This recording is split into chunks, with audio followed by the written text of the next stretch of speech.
শতকরা ৯৫% মুসলমানের মনটা তখনই ভালো হবে যখন আল্লাহর কোরআন অনুযায়ী তারা চলতে পারবে। ধরে কোন কথা ঠিক কিনা?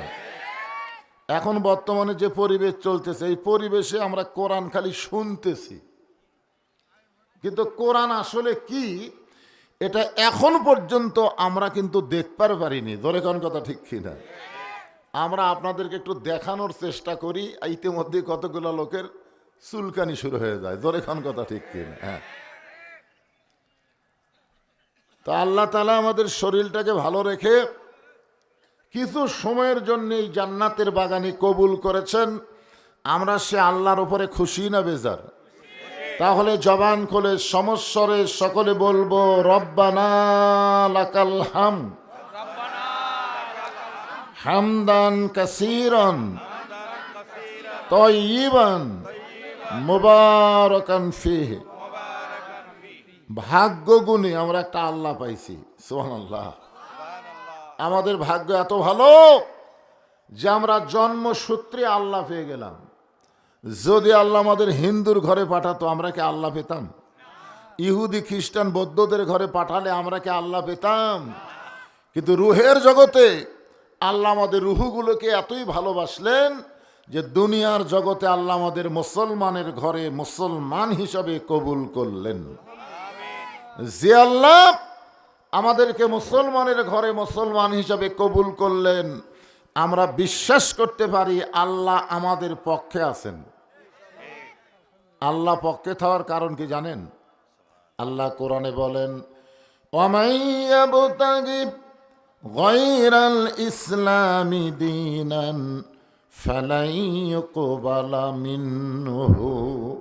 ইসলাম ছাড়া অন্য কোনো ধর্ম জীবন ব্যবস্থা কেউ যদি গ্রহণ করে, আল্লাহ বলেছেন কখনোই তা কবুল করা হবে না। আপনারা বলেন তো এটা কি বক্তার কথা না আল্লাহর কথা? তাহলে এই আয়াতের মধ্যে আল্লাহ কি বললেন? যে ইসলাম ছাড়া অন্য কোনো জীবন ব্যবস্থা কেউ যদি গ্রহণ করে ওইটা আল্লাহ কবুল করবে না। বর্তমানে আমাদের বাংলাদেশে আল্লাহর কোরআনের জীবন ব্যবস্থা চলতেছে না মানুষের তৈরি? তাহলে মুসলমান নাম পরিচয় দিবেন আর মানুষের তৈরি জীবন ব্যবস্থা গ্রহণ করবেন। আল্লাহ বলেছেন এইটা কখনোই কবুল করা হবে না। ইন্না দীনা ইনদাল্লাহিল ইসলাম। আল্লাহর কাছে একমাত্র মনোনীত জীবন ব্যবস্থার নাম কি? ইসলাম কিন্তু একটা ধর্মের নাম না। আপনারা মনে করেন হিন্দু ধর্ম, বৌদ্ধ ধর্ম, খ্রিস্টান ধর্ম, ইসলাম একটা ধর্ম। ইসলাম শুধুমাত্র একটা ধর্মের নাম না, ইসলাম হলো একটা জীবন ব্যবস্থার নাম। জোরে কোন কথা ঠিক কিনা? আপনারা বলেন তো সব কিছু ইসলামের মধ্যে আছে না নাই? না খালি নামাজ রোজা হজ জাকাত এই ছাড়া তো আর কিছু নাই। আজকে আমাদের অনেকেই মনে করে যে ইসলাম একটা ধর্মের নাম, নামাজ পড়বো, রোজা করবো, হজ করবো, জাকাত দিব, একে দৌড়ে দৌড়ে জান্নাতত যাব। আর কি মনে করতেছেন? হ্যাঁ, তো আল্লাহ তাআলা আমাদেরকে দয়া করে রহম করে বিশ্ব নবী, যিনি শুধু আমাদের বিশ্ব নবী না, যিনি হলেন আমাদের বিশ্ব নেতা। সুবহানাল্লাহ কোন না কেন? দরুদ শরীফের মধ্যে আপনারা কি বললেন? আল্লাহুম্মা সাল্লি আলা সাইয়্যিদিনা। আমরা তার প্রতি দরুদ পড়ছি যিনি হলেন আমাদের নেতা, আমার নেতা, তোমার নেতা। সবাই নেতা হিসাবে মানবার চায় না, বুঝলেন? নবীকে নবী হিসাবে মানবে কিন্তু নেতা হিসাবে মানবে না। সাধারণ একজন মানুষকে নেতা বানায়া তার পিছনে সারাদিন চামচাগিরি করবি আর মাঝে মধ্যে স্লোগান দিবি আমার নেতার চরিত্র ফুলের মতন পবিত্র, খোঁজলে দেখেন নামাজ পড়ে না এক ওয়াক্ত। এরা বলে আবার নেতা। এদের পিছনে ঘোরা জীবনটাই শেষ। আল্লাহ কোরআনে বলেন লাকাদ কানা লাকুম ফি রাসূলিল্লাহি উসওয়াতুন হাসানাহ। সফলতা যদি অর্জন করতে চাও তাহলে দুনিয়ার সমস্ত পাঁচশো নেতা বাদ দিয়া মোহাম্মদ রাসূলকে তোমাদের আদর্শের নেতা হিসাবে গ্রহণ করে না। কেমন নেতা? যেই নেতা শুধু দুনিয়াতে না আখেরাতের আদালতেও যদি আমরা আটকে যাই, এই ছেলে পেলে তোরা কয়েকজন সামনে বসে তো ডিস্টার্ব।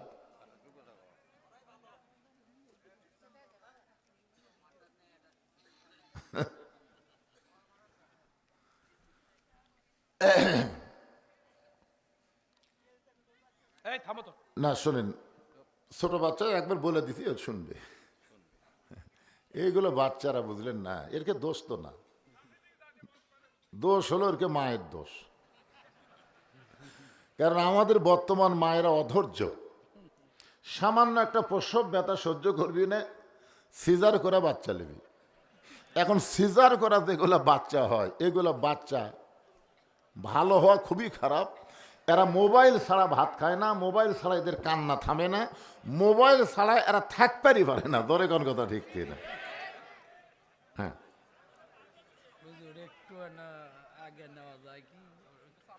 আগে কুটি লিবিন খেয়াল নাই তো। ভিতরে ফাঁকা আছে? ফাঁকা তো দেখা যায় না। বলেন হুজুর একটা। আচ্ছা দেখেন তো ভাইরা, খেলের খুবই দাম রে, এত খেল এরা কুটি পায় বুঝলেন। এই জন্য দেখেন তো, কারোর সামনে যদি ফাঁকা থাকে আল্লাহর ওয়াস্তে একটু জমে জমে বসেন আর জিকির করেন। ভাই একটু চাপা চাপি বসেন, শীতের রাত জমে বসলে সমস্যা নাই, জমে বসেন আর জিকির করেন। লা ইলাহা ইল্লাল্লাহ, লা ইলাহা ইল্লাল্লাহ, লা ইলাহা ইল্লাল্লাহ, লা ইলাহা ইল্লাল্লাহ, লা ইলাহা ইল্লাল্লাহ, লা ইলাহা ইল্লাল্লাহ, লা ইলাহা ইল্লাল্লাহ, মুহাম্মাদুর রাসূলুল্লাহ। নবীর প্রতি দরুদ পড়ে, নবীর সালাম করে মিলাদের ভিতরে, কিন্তু নবীর সমাজ গড়ার কাজে অনেকেরই দ্বন্দ্ব মনে বাজে। আছে না নাই? আমাদের নবী যে শুধু নবী ছিলেন না, তার মদিনার জীবনী পড়ে দেখেন, তিনি মদিনার রাষ্ট্রপতি ছিলেন। আমাদের নবী 27টা যুদ্ধে বাতিলের বিরুদ্ধে হকের পক্ষে সেনাপতিত্ব করেছেন। সুবহানাল্লাহ কন্যা জ্ঞান, খালি তসবিহ আর টুপি? প্রয়োজন হলে বাতিলের বিরুদ্ধে যারা নবীর উম্মতের দাবি করে তাদেরকে দাঁড়াতে হবে। জোরে কোন কথা ঠিক কিনা? হ্যাঁ, যদি কোনো সময় আমরা ঠেকে যাই, ঠেকে যাও বোঝেন না, এই কথাটাই বলতেছিলাম। আছেন আমার মুক্তার, আছেন আমার বারিস্টার, শেষ বিচারের হাইকোর্টেতে তিনি আমায় করবেন পার, আমি পাপী তিনি জামিনদার। যেগুলা নেতার পিছনে ঘুরতেছেন, এইগুলা নেতা না হয় দুনিয়াতে একটু ফোন টোন করে আপনাকে বিপদ থেকে বাঁচাবার পারে। আর বিশ্বনবী এমন একজন নেতা, আখেরাতের আদালতে আল্লাহ যখন হাকিম হয়ে আমাদেরকে আসামি বানায় বিচার শুরু করবেন, ওই সময় বিশ্বনবী নেতা উকিল হয়ে, ব্যারিস্টার হয়ে আল্লাহর কাছে আমাদের পক্ষে ওকালতি করে আমাদেরকে সুপারিশ করে জান্নাতে পৌঁছায় দিবেন।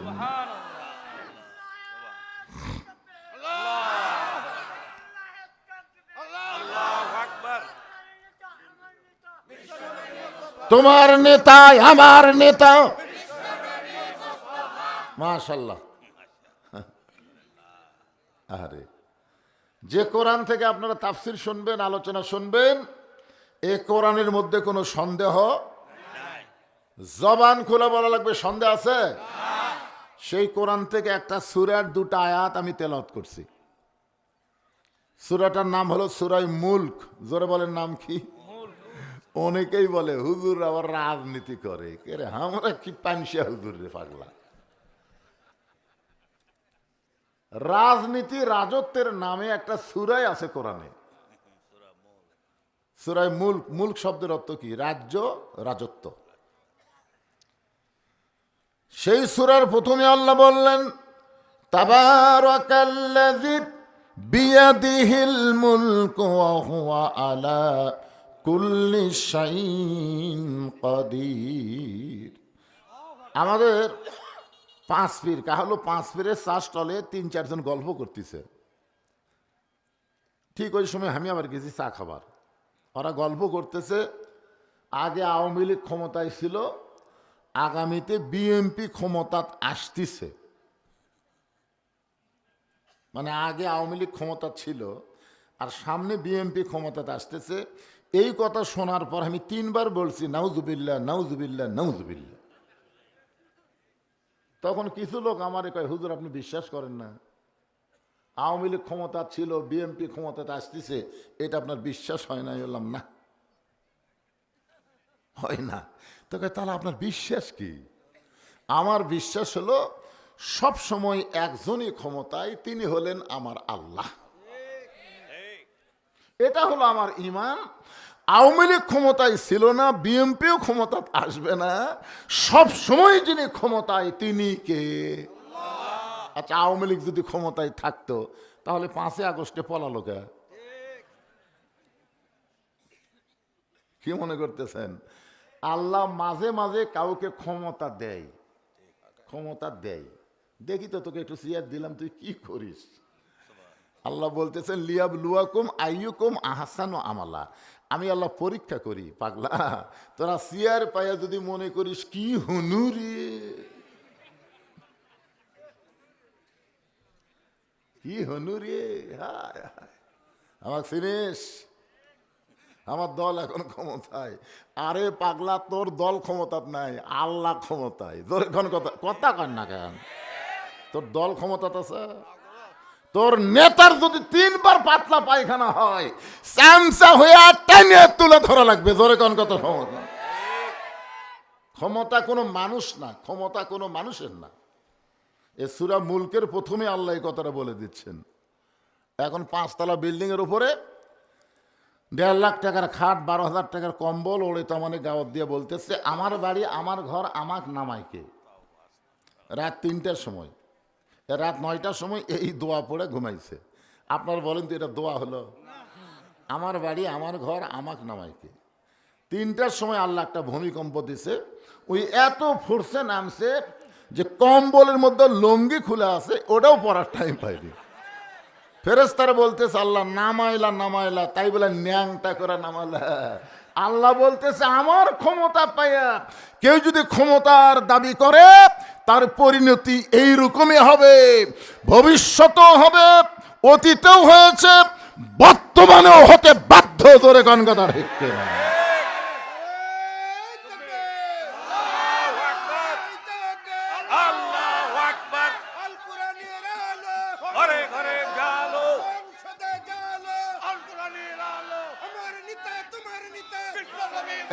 একবারে স্লোগান দেন, এক এক জায়গার থেকে এক এক স্লোগান দিলে হবে। আল কোরআনের আলো, সংসদে জালো, লিল্লাহে তাকবীর। এখন আসেন, গোটা পৃথিবীর রাজত্ব, কর্তৃত্ব, মালিকানা একমাত্র কার হাতে? এটা কি আমার কথা না আল্লাহর কথা? অহু আলা কুল্লি শাইইন কদির। প্রত্যেকটা বিষয়ের উপরে একমাত্র ক্ষমতা কার? এরপর আল্লাহ বললেন, আল্লাযী খালাকাল মাউতা ওয়াল হায়াতা লিয়াবলুয়াকুম আইয়ুকুম আহসানু আমালান ওয়া হুয়াল আজিজুল গফুর।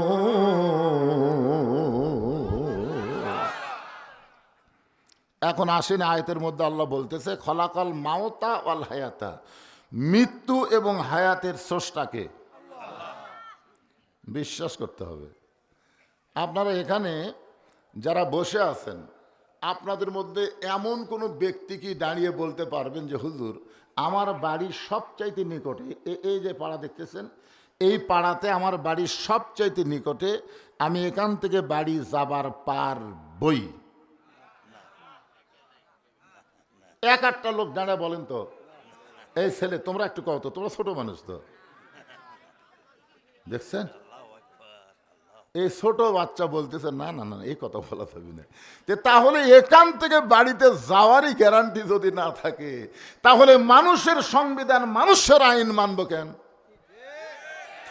এইটুকু গ্যারান্টি যদি দিবার না পারেন, তাহলে আল্লাহর কোরআন ছাড়া তো আমাদের বিকল্প কোনো রাস্তা নাই। জোরে বলেন কথা ঠিক কিনা? হ্যাঁ, কি কথা, বাড়ি যাবার পারবি না, ওই আবার ডক্টর কামালের সংবিধান নিয়ে বসে আছে। মানুষের সংবিধানের মধ্যে ভুল আছে না নাই? সন্দেহ আছে না নাই? ধোঁকা আছে না নাই? আল্লাহর কোরআনের একটা ভুল দেখেন তো, সন্দেহ ধোঁকা। তাহলে আমরা মুসলমান, তো আমরা মুসলমান হয়ে ভুল সন্দেহ ধোঁকার মধ্যে থাকতে চাই না। আমরা চাই জালিকাল কিতাবু লা রাইবা ফি হুদাল লিল মুত্তাকিন। এই কিতাবের মধ্যে কোনো সন্দেহ, পাইকারি হারে এই কিতাব সবাইকে হেদায়েত দেবে না, কেবলমাত্র মুত্তাকি বান্দা বান্দী যারা আল্লাহর কোরআন থেকে হেদায়েত পাবে তারা। আল্লাহ বলতেছেন লিয়াবলুয়াকুম আইয়ুকুম আহসানু আমালা। আমি আল্লাহ তোমাদেরকে মৃত্যু হায়াতকে সৃষ্টি করার পরে কি জন্যে মৃত্যুর হায়াতকে সৃষ্টি করলাম? পরীক্ষা করার জন্যে। আর পরীক্ষার বিষয়টা হলো সুন্দর আমল। যে কোনো আমল করলে হবে না, আমলটা সুন্দর হওয়া লাগবে। আজকে ওয়ামিলুস সালিহা, নেক আমল আমাদের বাংলাদেশে আছে, কিন্তু সুন্দর আমল নাই। নেক আমল হলো বাপ নামাজ পড়ে, বেটা নামাজ পড়ে না, দাদা নামাজ পড়ে, নাতি নামাজ পড়ে না, বউ নামাজ পড়ে, স্বামী নামাজ পড়ে না। এইটা নেক আমল হতে পারে, কিন্তু সুন্দর আমল হলো স্বামী নামাজ পড়বে, বউ নামাজ পড়বে, বাপ নামাজ পড়বে, বেটা নামাজ পড়বে, দাদা নামাজ পড়বে, নাতি নামাজ পড়বে, নেতা নামাজ পড়বে, কর্মীরা নামাজ পড়বে। দরকার হলে নেতা ইমামতি করবে, আর কর্মীরা তার পিছনে মুসল্লি হয়ে দাঁড়াবে। নেক আমল আছে আমাদের বাংলাদেশে, নেক আমল নাই। আজান দিলে মসজিদে কি কেউ যায় না? যারা কেন যায়, কি যায় না? আচ্ছা আপনারা বলেন তো, বাপ গেল বেটা গেল না, বাপ মসজিদে নামাজ পড়বার গেল, বেটা গেল না, কোরআন হাদিসের কোন জায়গাতে আপনি দেখাতে পারবেন যে ওই বাপ জান্নাতে যাবে? দাদা নামাজ পড়বার গেল, অথচ লাতি সবসময় দাদা দাদা করে ডাকতেছে, ওই লাতি গেল না। আপনি কোরআন হাদিসের কোন জায়গা দেখান তো যে ওই দাদা জান্নাতে যাবে?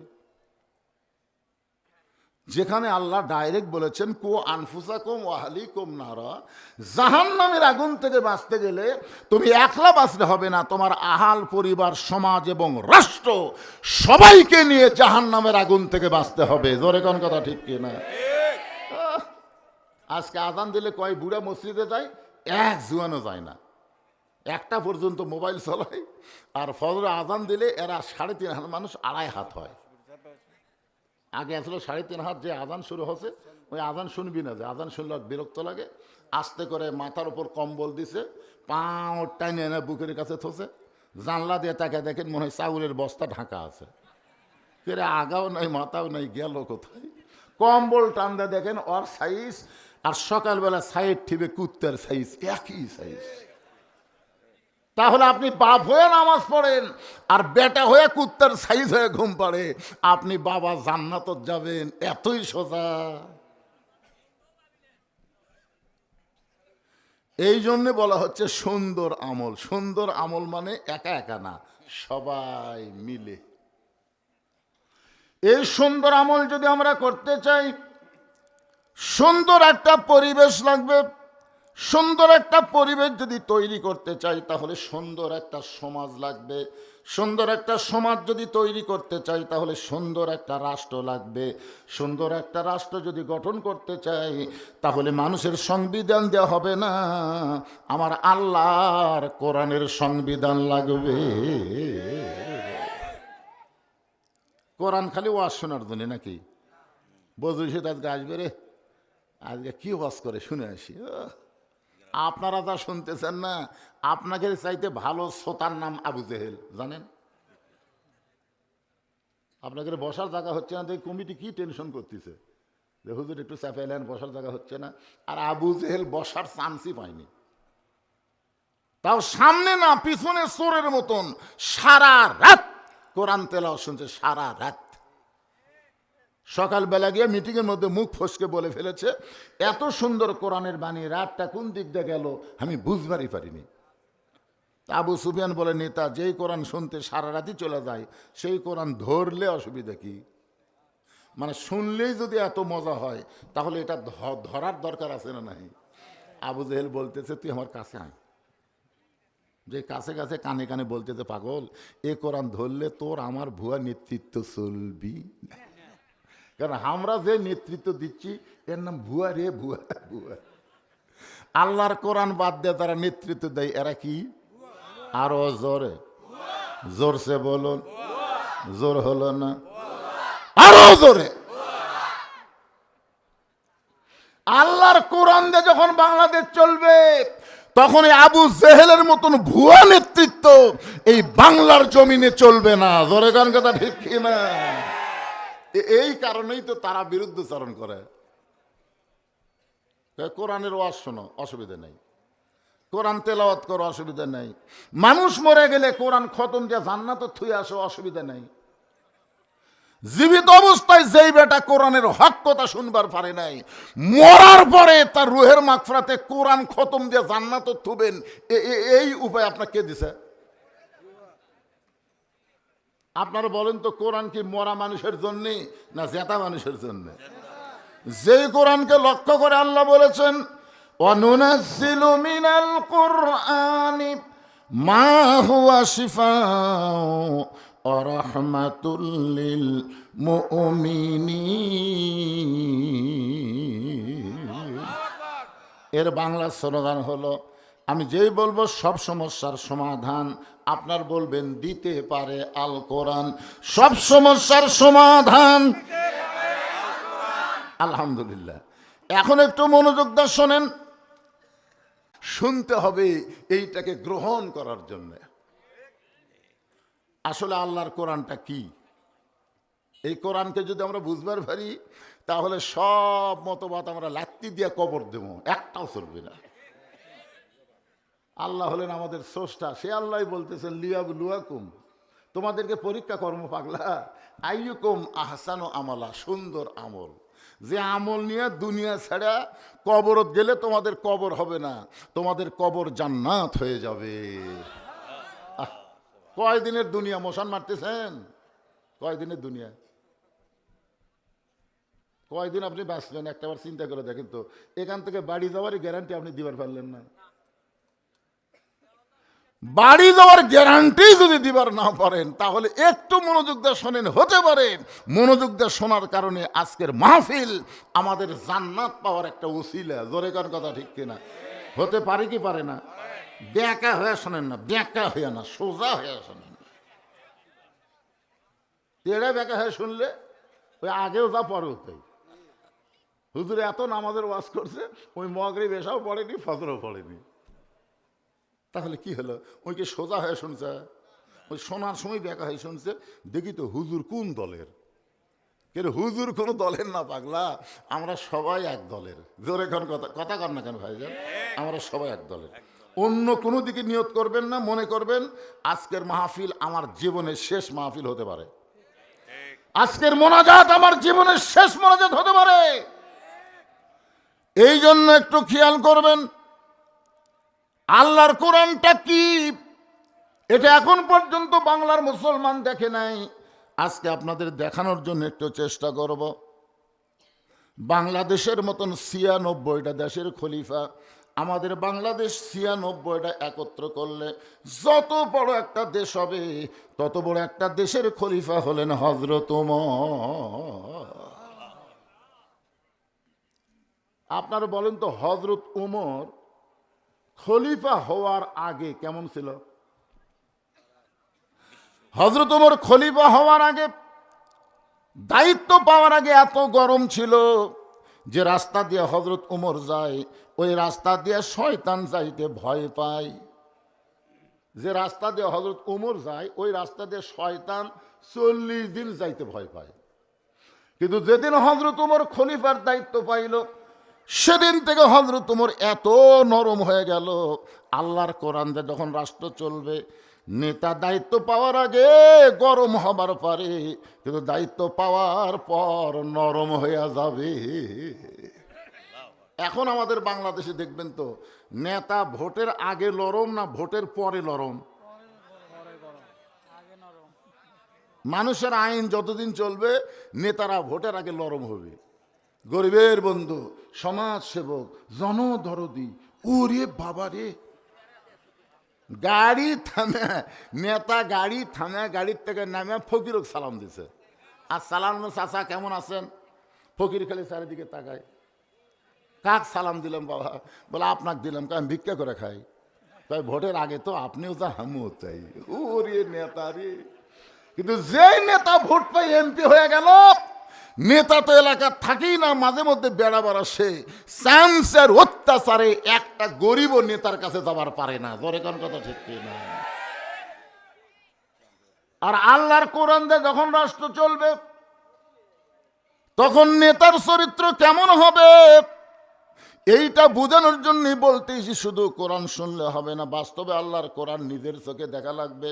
মসজিদের মেম্বরে বসে অর্ধজাহানের খলিফা হযরত ওমর ডান হাতে ডান গালে চড় মারতেছে, বাম হাতে বাম গালে চড় মারতেছে, নিজের গালে নিজেই চড়ায়। এমন সময় ওসমান গনি বলতেছে, আমিরুল মুমিনিন, আপনি কি পাগল হয়ে গেলেন? নিজের গালে নিজে কেন চড় মারতেছেন? ওমর ফারুক বলে, ওসমান, যেদিন থেকে মদিনার খলিফার দায়িত্ব পাইছি সেদিন থেকে আমার অতীতের কথা বারবার মনে হয়ে যায়। অতীতের কথা বারবার মনে হয়। ওসমান গনি বলে, আমিরুল মুমিনিন, আপনার অতীত কি? বলে, আমার অতীত হলো আমি খালার বাড়িতে রাখালি করতাম। ছাগল চড়াবার গেলে বিকেলে যখন ছাগল ফেরত আনতাম, আমার খালা ছাগল গুনে বলতো, ওমর কয়টা নিয়ে গেলে, কয়টা ফেরত আনলে?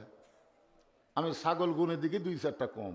আমি আবার দৌড় দিয়ে ওই হারানো ছাগলগুলো খুঁজে খুঁজে নিয়ে যখন খালারে দিতাম, খালা মাথার চুল ধরে বলতো, ওমর, আজকে যেই ভুল করেছো আগামীকাল যদি একই ভুল করো তোমার রাখালির চাকরি কিন্তু আমি ক্যান্সেল করে দিব। আমি খালার পা ধরে বলতাম, খালা, আমার রাখালির চাকরি ক্যান্সেল করে দিলে আমি থাকবো কোথায়, খাবো কি? যে উমর একদিন খালার পা ধরে কেঁদেছে রাখালের চাকরি রক্ষা করার জন্যে, আজকে সেই উমরকে আল্লাহ অর্ধ পৃথিবীর খলিফা বানাইছে। এটা উমরের যোগ্যতাই নয়, এটা কেবলমাত্র আল্লাহর কোরআনের ওসিলায়। এখন আপনারা বলেন, এই কোরআনের ক্ষমতা আছে না নাই? কিন্তু আমাদের বাংলাদেশে এই কোরআনের ক্ষমতা আমরা এখনো দেখতে পারলাম না। শুধু কোরআনের ওয়াজ শুনলাম, কিন্তু বাস্তবে আল্লাহর কোরআনটা কি একটু নিজের চোখে আমাদের দেখার দরকার আছে না নাই? মদিনার খলিফা হযরত ওমর ছদ্মবেশে মদিনার অলি গলি ঘুরতেছে শুধুমাত্র আল্লাহর কোরআনকে দেখার জন্যে। হঠাৎ হযরত ওমর দেখতে পায় 2 পাহাড়ের মাঝখানে একটা বিস্তীর্ণ মরুভূমি। ওই মরুভূমির মধ্যে একজন রাখাল উট আর দুম্বা চড়ায়। হযরত ওমর আল্লাহর কোরআনকে দেখার জন্য রাখালকে সালাম দিলেন, আসসালামু আলাইকুম রাখাল ভাই, আমার পেটে ক্ষুধা লাগছে, আমি উটের 1 পেয়ালা দুধ চাই। রাখাল মুসকে মুসকে হাসে। অর্ধ জাহানের খলিফা হযরত ওমর রাখালকে সালাম দিয়েছে, রাখাল সালামের উত্তরও দেয় না, উটের দুধও দিবে কিনা সেটাও বলতেছে না, খালি মুসকে মুসকে হাসতেছে। ওমর ফারুক বলে, রাখাল তোমার হাসার কারণ কি? রাখাল বলতেছে, আগে তোমার পরিচয় দাও। ওমর ফারুক চিন্তায় পড়ে গেলেন, অর্ধজাহানের খলিফা পরিচয় গোপন করে আল্লাহর কোরআন দেখবার চায়, আর রাখাল যদি আমার পরিচয় চাই, পরিচয় দিলে তো গুমর ফাঁস হয়ে যাবে। এমন সময় কোরআন বলে, ওমর, রাখাল যখন তোমার পরিচয় চাইছে তুমি আসল পরিচয় দাও। তোমার আসল পরিচয় হলো তুমি ওমর না, তুমি অর্ধজাহানের খলিফা নও, তোমার আসল পরিচয় হলো মিল্লাতা আবিকুম ইব্রাহিম হুয়া সাম্মাকুমুল মুসলিমিন। আপনার বলেন তো, শহীদ প্রেসিডেন্ট জিয়া রহমান চিটাগাঙ্গের সার্কিট হাউসে যখন তাকে হত্যা করা হলো, ওনার কাছে রক্তাক্ত একটা ব্রিফকেস পড়ে ছিল। তো এখন সবাই চিন্তা করতেছে এই ব্রিফকেসের মধ্যে না জানি কি আছে, একটা প্রেসিডেন্ট তারই ব্রিফকেস, হয়তো ডলার টলার ব্যাংকের চেক টেক। তখন ওটা ওখানে না খুলে ঢাকায় নিয়ে আসে ওই ব্রিফকেস খুলে দেখে মাত্র দুটা জিনিস তার ভিতরে, একটা হলো আল্লাহর কোরআন আর একটা হলো জায়নামাজ। কি বুঝতেছেন বিএনপির ভাইরা? যে নেতাকে আদর্শ মানেন সেই নেতা বাংলাদেশের একটা টাকাও তসরুপ করে নাই, বরং দুনিয়া থেকে বিদায় নেওয়ার সময় দেখায় দিয়েছেন মুসলমানের সবচাইতে বড় সম্পদ হলো আল্লাহর কোরআন আর জায়নামাজ। জোরে গান কথা ঠিক কিনা? বাংলাদেশ থাকবে যতদিন, শহীদ জিয়ার নাম থাকবে ততদিন, ততদিন মানুষ তাকে শ্রদ্ধার সাথে সম্মানের সাথে স্মরণ করবে, কারণ তার সম্পর্ক জায়নামাজ মানে নামাজের সাথে, তার সম্পর্ক হলো আল্লাহর কোরআনের সাথে। খালেদা জিয়ার জানাজে এত এত মানুষ হয় কে? এই বিএনপির ভাইরা এত মানুষ হয় কেরা? তোমরা মরে দেখো তো, মাইক দিয়ে ডেকে 10 জন লোক পাওয়া যাবে না। একটু মনোযোগ দিয়ে শুনবেন। ওমর ফারুকের কাছে আল্লাহর কোরআন এসে বলতেছে, ওমর রাখাল যখন তোমার পরিচয় চাইছে তুমি আসল পরিচয় দাও। তোমার আসল পরিচয় হলো মিল্লাতা আবিকুম ইব্রাহিম হুয়া সাম্মাকুমুল মুসলিমিন। এখানে আমরা যত মানুষ আছি আমাদের আসল পরিচয় কি?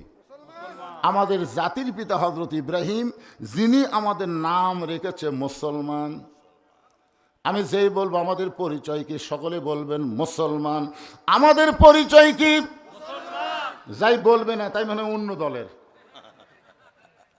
জবান খুলে বলেন ফেরেশতা আছে না নাই? আপনার দুই কান্দে দুটো বসে আছে নাই? ওরা কি ঘুম পাচ্ছে? এখন ঘুমাচ্ছে? তাহলে আপনি যেটা বলবেন সেটাই লিখবে। আমাদের আসল পরিচয় কি? আরো জোরে জোরসে বলুন। ওমর ফারুক বললেন, রাখাল ভাই আমার পরিচয় যখন শুনতে চাচ্ছ, আমার পরিচয় হলো আমি একজন মুসলমান। রাখাল বলতেছে আসল না নকল?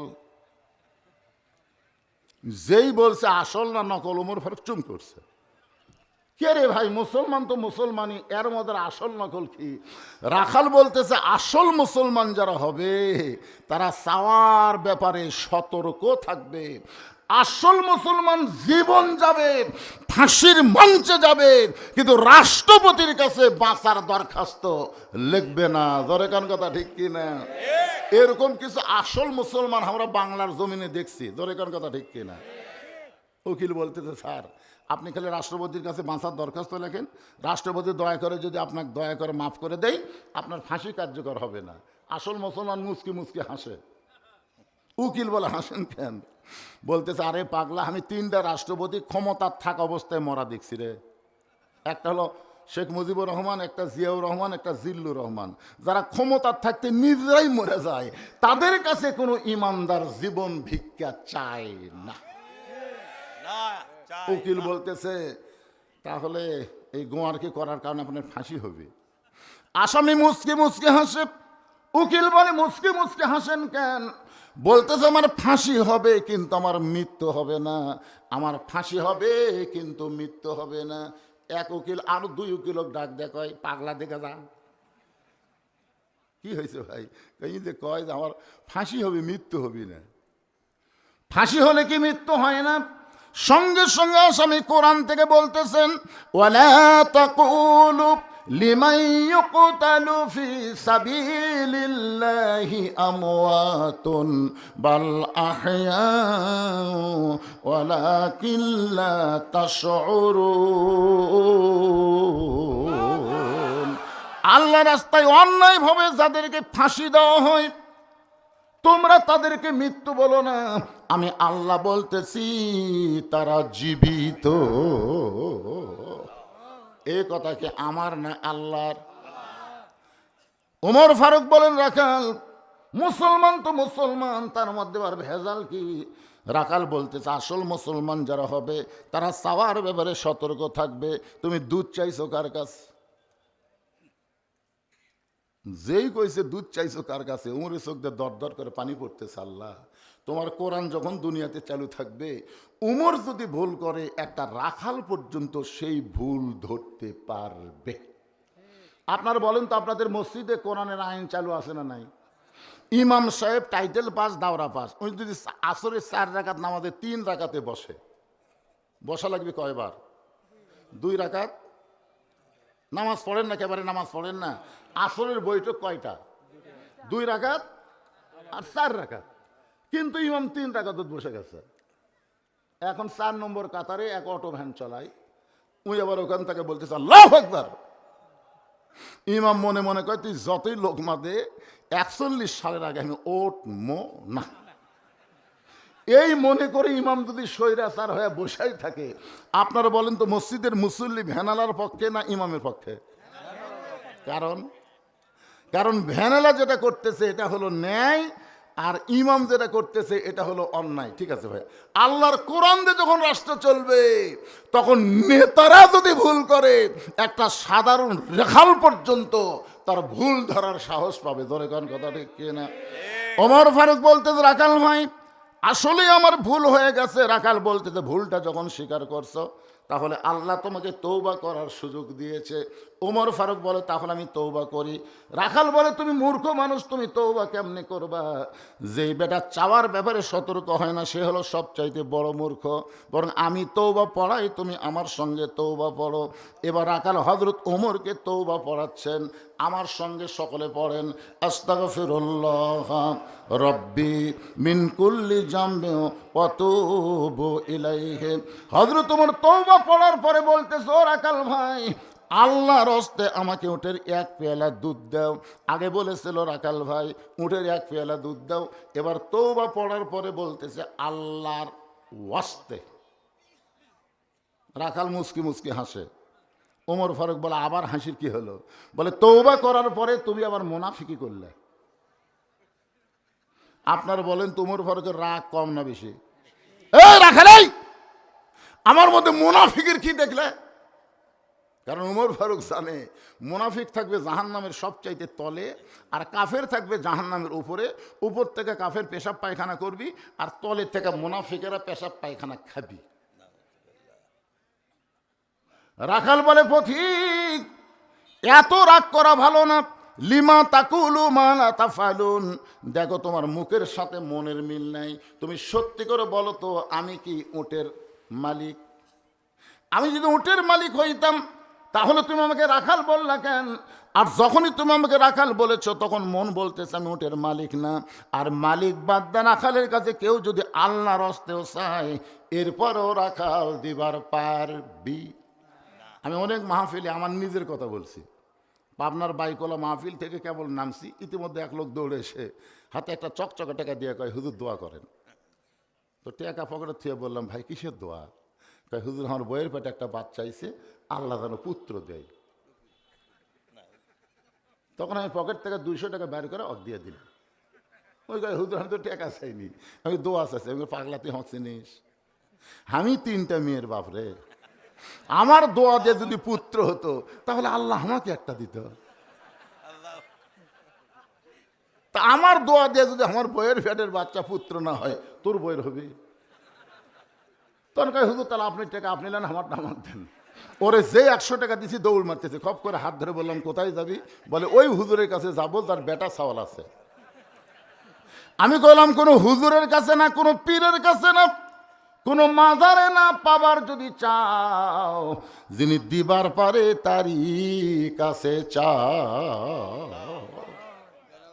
রাখাল বলতে পথিক সত্যি যদি উটের 1 পেয়ালা দুধ চাও, তাহলে এখান থেকে মালিকের বাড়ি হলো 10 মাইল দূরে। ওই মালিকের বাড়ির দরজা দিয়ে বলো মালিক তোমার রাখাল উট আর দুম্বা চড়াই, তুমি মালিক যদি হুকুম দাও তাহলে রাখাল আল্লাহর হস্তে উটের এক পেয়ালা দুধ দিবে। ওমর ফারুক বলে, রাখাল অতদূর কষ্ট করে মালিকের বাড়ি যাওয়ার দরকার নাই, বরং তোমাকে 2টা টাকা দিলাম, এই 2টা টাকার বিনিময়ে তুমি উটের এক পেয়ালা দুধ দাও। রাখাল মুস্কি মুস্কি হাসে আর বলে, পথিক তুমি কি হজরত উমরক চিনো? এই তুমি হজরত উমরক চেনো? যদি হজরত উমরকে চিনতা তাহলে এরকম বেসাইজা প্রস্তাব দিতা না। উমরের আল্লাহর কোরআন যেদিন থেকে রাষ্ট্র চালায়, উমরের গুপ্ত বাহিনী যদি দূর থেকে দেখবার পায়, তুমি আমাকে 2 টাকা ঘুষ দিছ আর মালিক বাদ দিয়ে তোমাকে উটের এক পেয়ালা দুধ দিলাম, তাহলে তোমাকেও ধরবে আমাকেও ধরবে। এই বুড়া বয়সে তুমি ধরা পড়বার চাও? ওমর ফারুক বলে, রাখাল তাহলে চলো পাহাড়ের গুহার মধ্যে যাই, ওই গুহার মধ্যে গিয়ে গোপনে তোমাকে 2টা টাকা দেব, তুমি গোপনে উটের এক পেয়ালা দুধ দিবে, উমরের গুপ্ত বাহিনীও দেখতে পাবে না, তোমার মালিকও জানতে পারবে না। রাখাল চিল্লায় বলে, তুমি ভণ্ড, তুমি ভণ্ড, তুমি ভণ্ড। উমর ফারুক বলে, রাখাল আমার মধ্যে ভণ্ডামির কি দেখলা? রাখাল বলে, পথিক ওই পাহাড়ের গুহার মধ্যে দেওয়া নেওয়া করলে উমরের গুপ্ত বাহিনী দেখতে পাবে না, আমার মালিক জানতে পারবে না, কিন্তু রাখালের আল্লাহ সব কিছু দেখতে পায়। সঙ্গে সঙ্গে উমর ফারুক মারছে দৌড়, এক দৌড়ে পাহাড়ের পাদদেশে গিয়ে 2 রাকাত নামাজ পড়ে বলতেছে, আল্লাহ তোমার কোরআন এত সুন্দর, তোমার কোরআন যখন দুনিয়াতে চালু থাকবে কেউ না দেখলেও আল্লাহ দেখতেছে, এই বিশ্বাস তার কলিজার মধ্যে চলে আসবে। ধরে কারণ সুবহানাল্লাহ। বর্তমানে আমাদের কলিজার মধ্যে সেই বিশ্বাস আছে? কথা কন না কেন? তোমার কোরআন যখন দুনিয়াতে চালু থাকবে কেউ না দেখলেও কে দেখবে? প্রত্যেকটা যুবকের হাতে একটা করে মোবাইল থাকবে, যুবকের অশ্লীল ভিডিও যখন দেখতে যাবে তখন তার ইমান বলবে কেউ না দেখলো আল্লাহ দেখতেছে। ঘুষ লিবার গেলে তখন ইমান বলবে কেউ না দেখলো আল্লাহ বলতেছে। মিথ্যা কথা বলার সময় মনে হবে কেউ না দেখলেও আমার আল্লাহ সব কিছু দেখতেছে। জোরে কান সুবহানাল্লাহ। ওমর ফারুক যখন কাঁদতেছে আর বলতেছে, আল্লাহ তোমার কোরআন এত সুন্দর, আমি এতক্ষণ রাখালকে দেখি নাই, রাখালের ভিতরে আল্লাহ তোমার বাস্তব কোরআন দেখতে পায়। রাখাল পিছনে এসে বলতেছে, যতই কান্দ, ওমর ফারুককে বলতেছে যতই কান্দ, উটের দুধ দেওয়া গেল না। ওমর ফারুক বলে, রাখাল ভাই উটের দুধের কোনো দরকার আমার নাই, আমি শুধু তোমার কাছে জানতে চাই, না দেখা আল্লাহকে কলিজার মধ্যে জায়গা দিয়ে আল্লাহর কোরআন অনুযায়ী চলতেছো, এর বিনিময়ে তোমার চাহিদা কি? তোমার তো ভালো একটা চাকরিও নাই, ভালো বাড়িও নাই, ভালো খাওয়া দাওয়াও নাই, এরপরেও তুমি কোরআনের দল করো, কোরআন অনুযায়ী চলো, এর বিনিময়ে তোমার চাহিদা কি? সঙ্গে সঙ্গে রাখাল বলে, পথিক আমার চাহিদার কথা যখন শুনতে চাও তাহলে আমার চাহিদা হলো রব্বানা, সকলে পড়েন, রব্বানা আতিনা ফিদ দুনিয়া হাসানাতাও ওয়া ফিল আখিরাতি হাসানা ওয়া কিনা আযাবান্নার।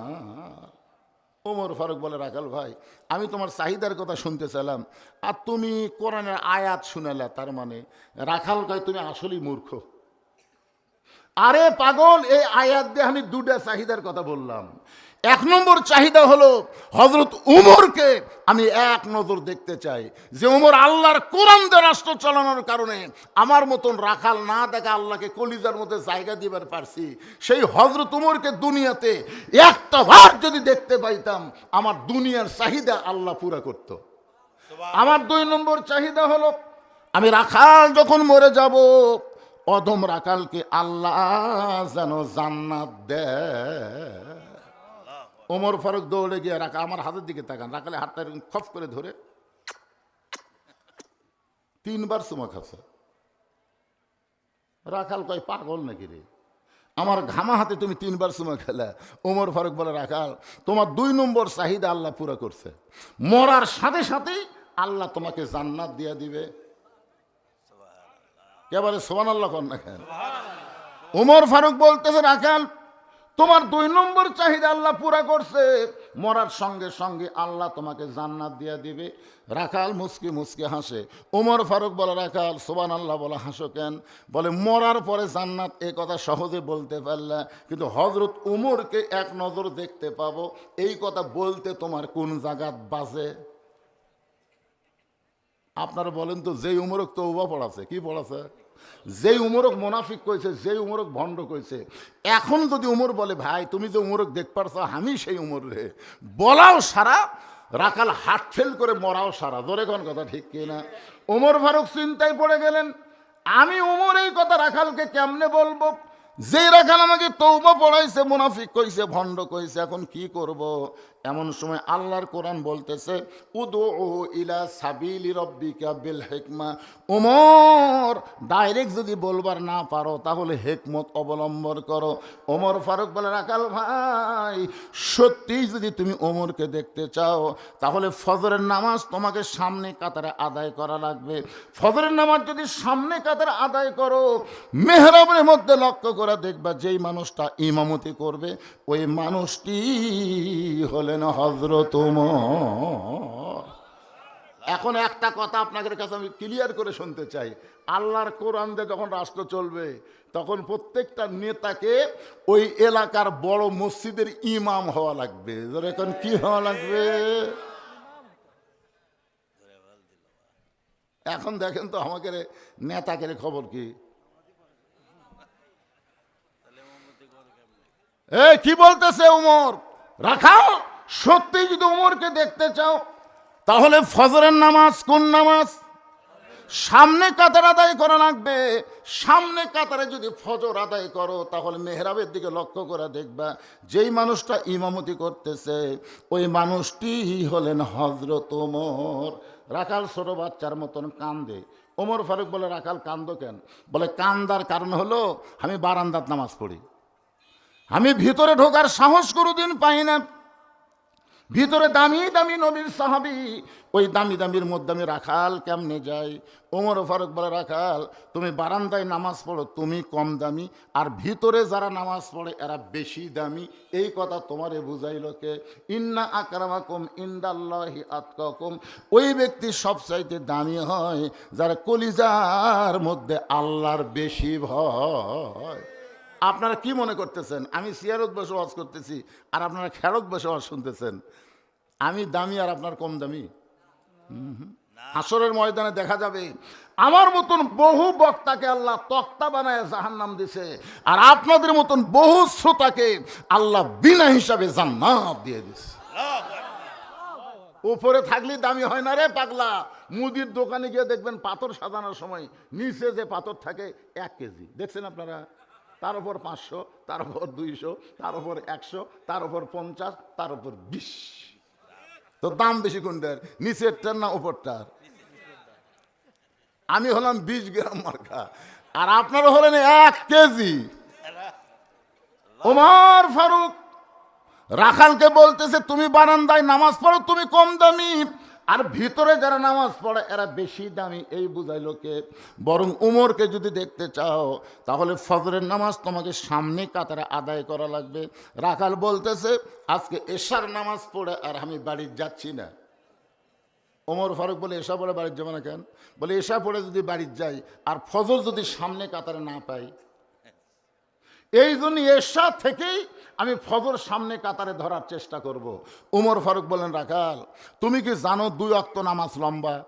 একটা হলো এশা থেকে ফজর, একটা হলো ফজর থেকে জোহর। বলো তো লম্বা কেন? তো রাখাল বলতেছে, আমি তো জানি না ভাই। ওমর ফারুক বললেন, তাহলে শোনো, ফজর থেকে জোহর আল্লাহ লম্বা সময় দিছে। এই লম্বা সময়ের মধ্যে কাজ কাম করবে, খেতে খামারে কাজ কাম করবে, ব্যবসা বাণিজ্য করবে, চাকরি বাকরি করবে। এগুলো কাজকাম করতে গিয়ে তোমার দেহের যে ক্ষয় হবে, এশা থেকে ফজর আল্লাহ লম্বা সময় দিছে। এই লম্বা সময়ে ঘুম পারলে ওই দেহের ক্ষয়টা আল্লাহ ঘুমের মাধ্যমে পুরা করে দিবে। যে তুমি যে বলতেছ এশা থেকে আমি ফজর সামনে কাতারে ধর্ম, যদি ঘুম ধরে? রাখাল বলতে, ঘুম যদি ধরি তাহলে মসজিদের মধ্যে ঘুমিয়ে যাবো। যেই বলছে মসজিদের মধ্যে ঘুমাবো, উমর ফারুকের চেহারা রক্তের মতো লাল হয়ে গেছে। এই বেটাই, মসজিদের মধ্যে ঘুম পাড়ার দলিল দে। তুই যে মসজিদে ঘুম পাড়বো আর ঢোঁস ঢোঁস করে পাত মারবো, এই ঘুম পাড়া কি দলিল থাকা? কথা কর না কেন? দলিল থাকা লাগবে না?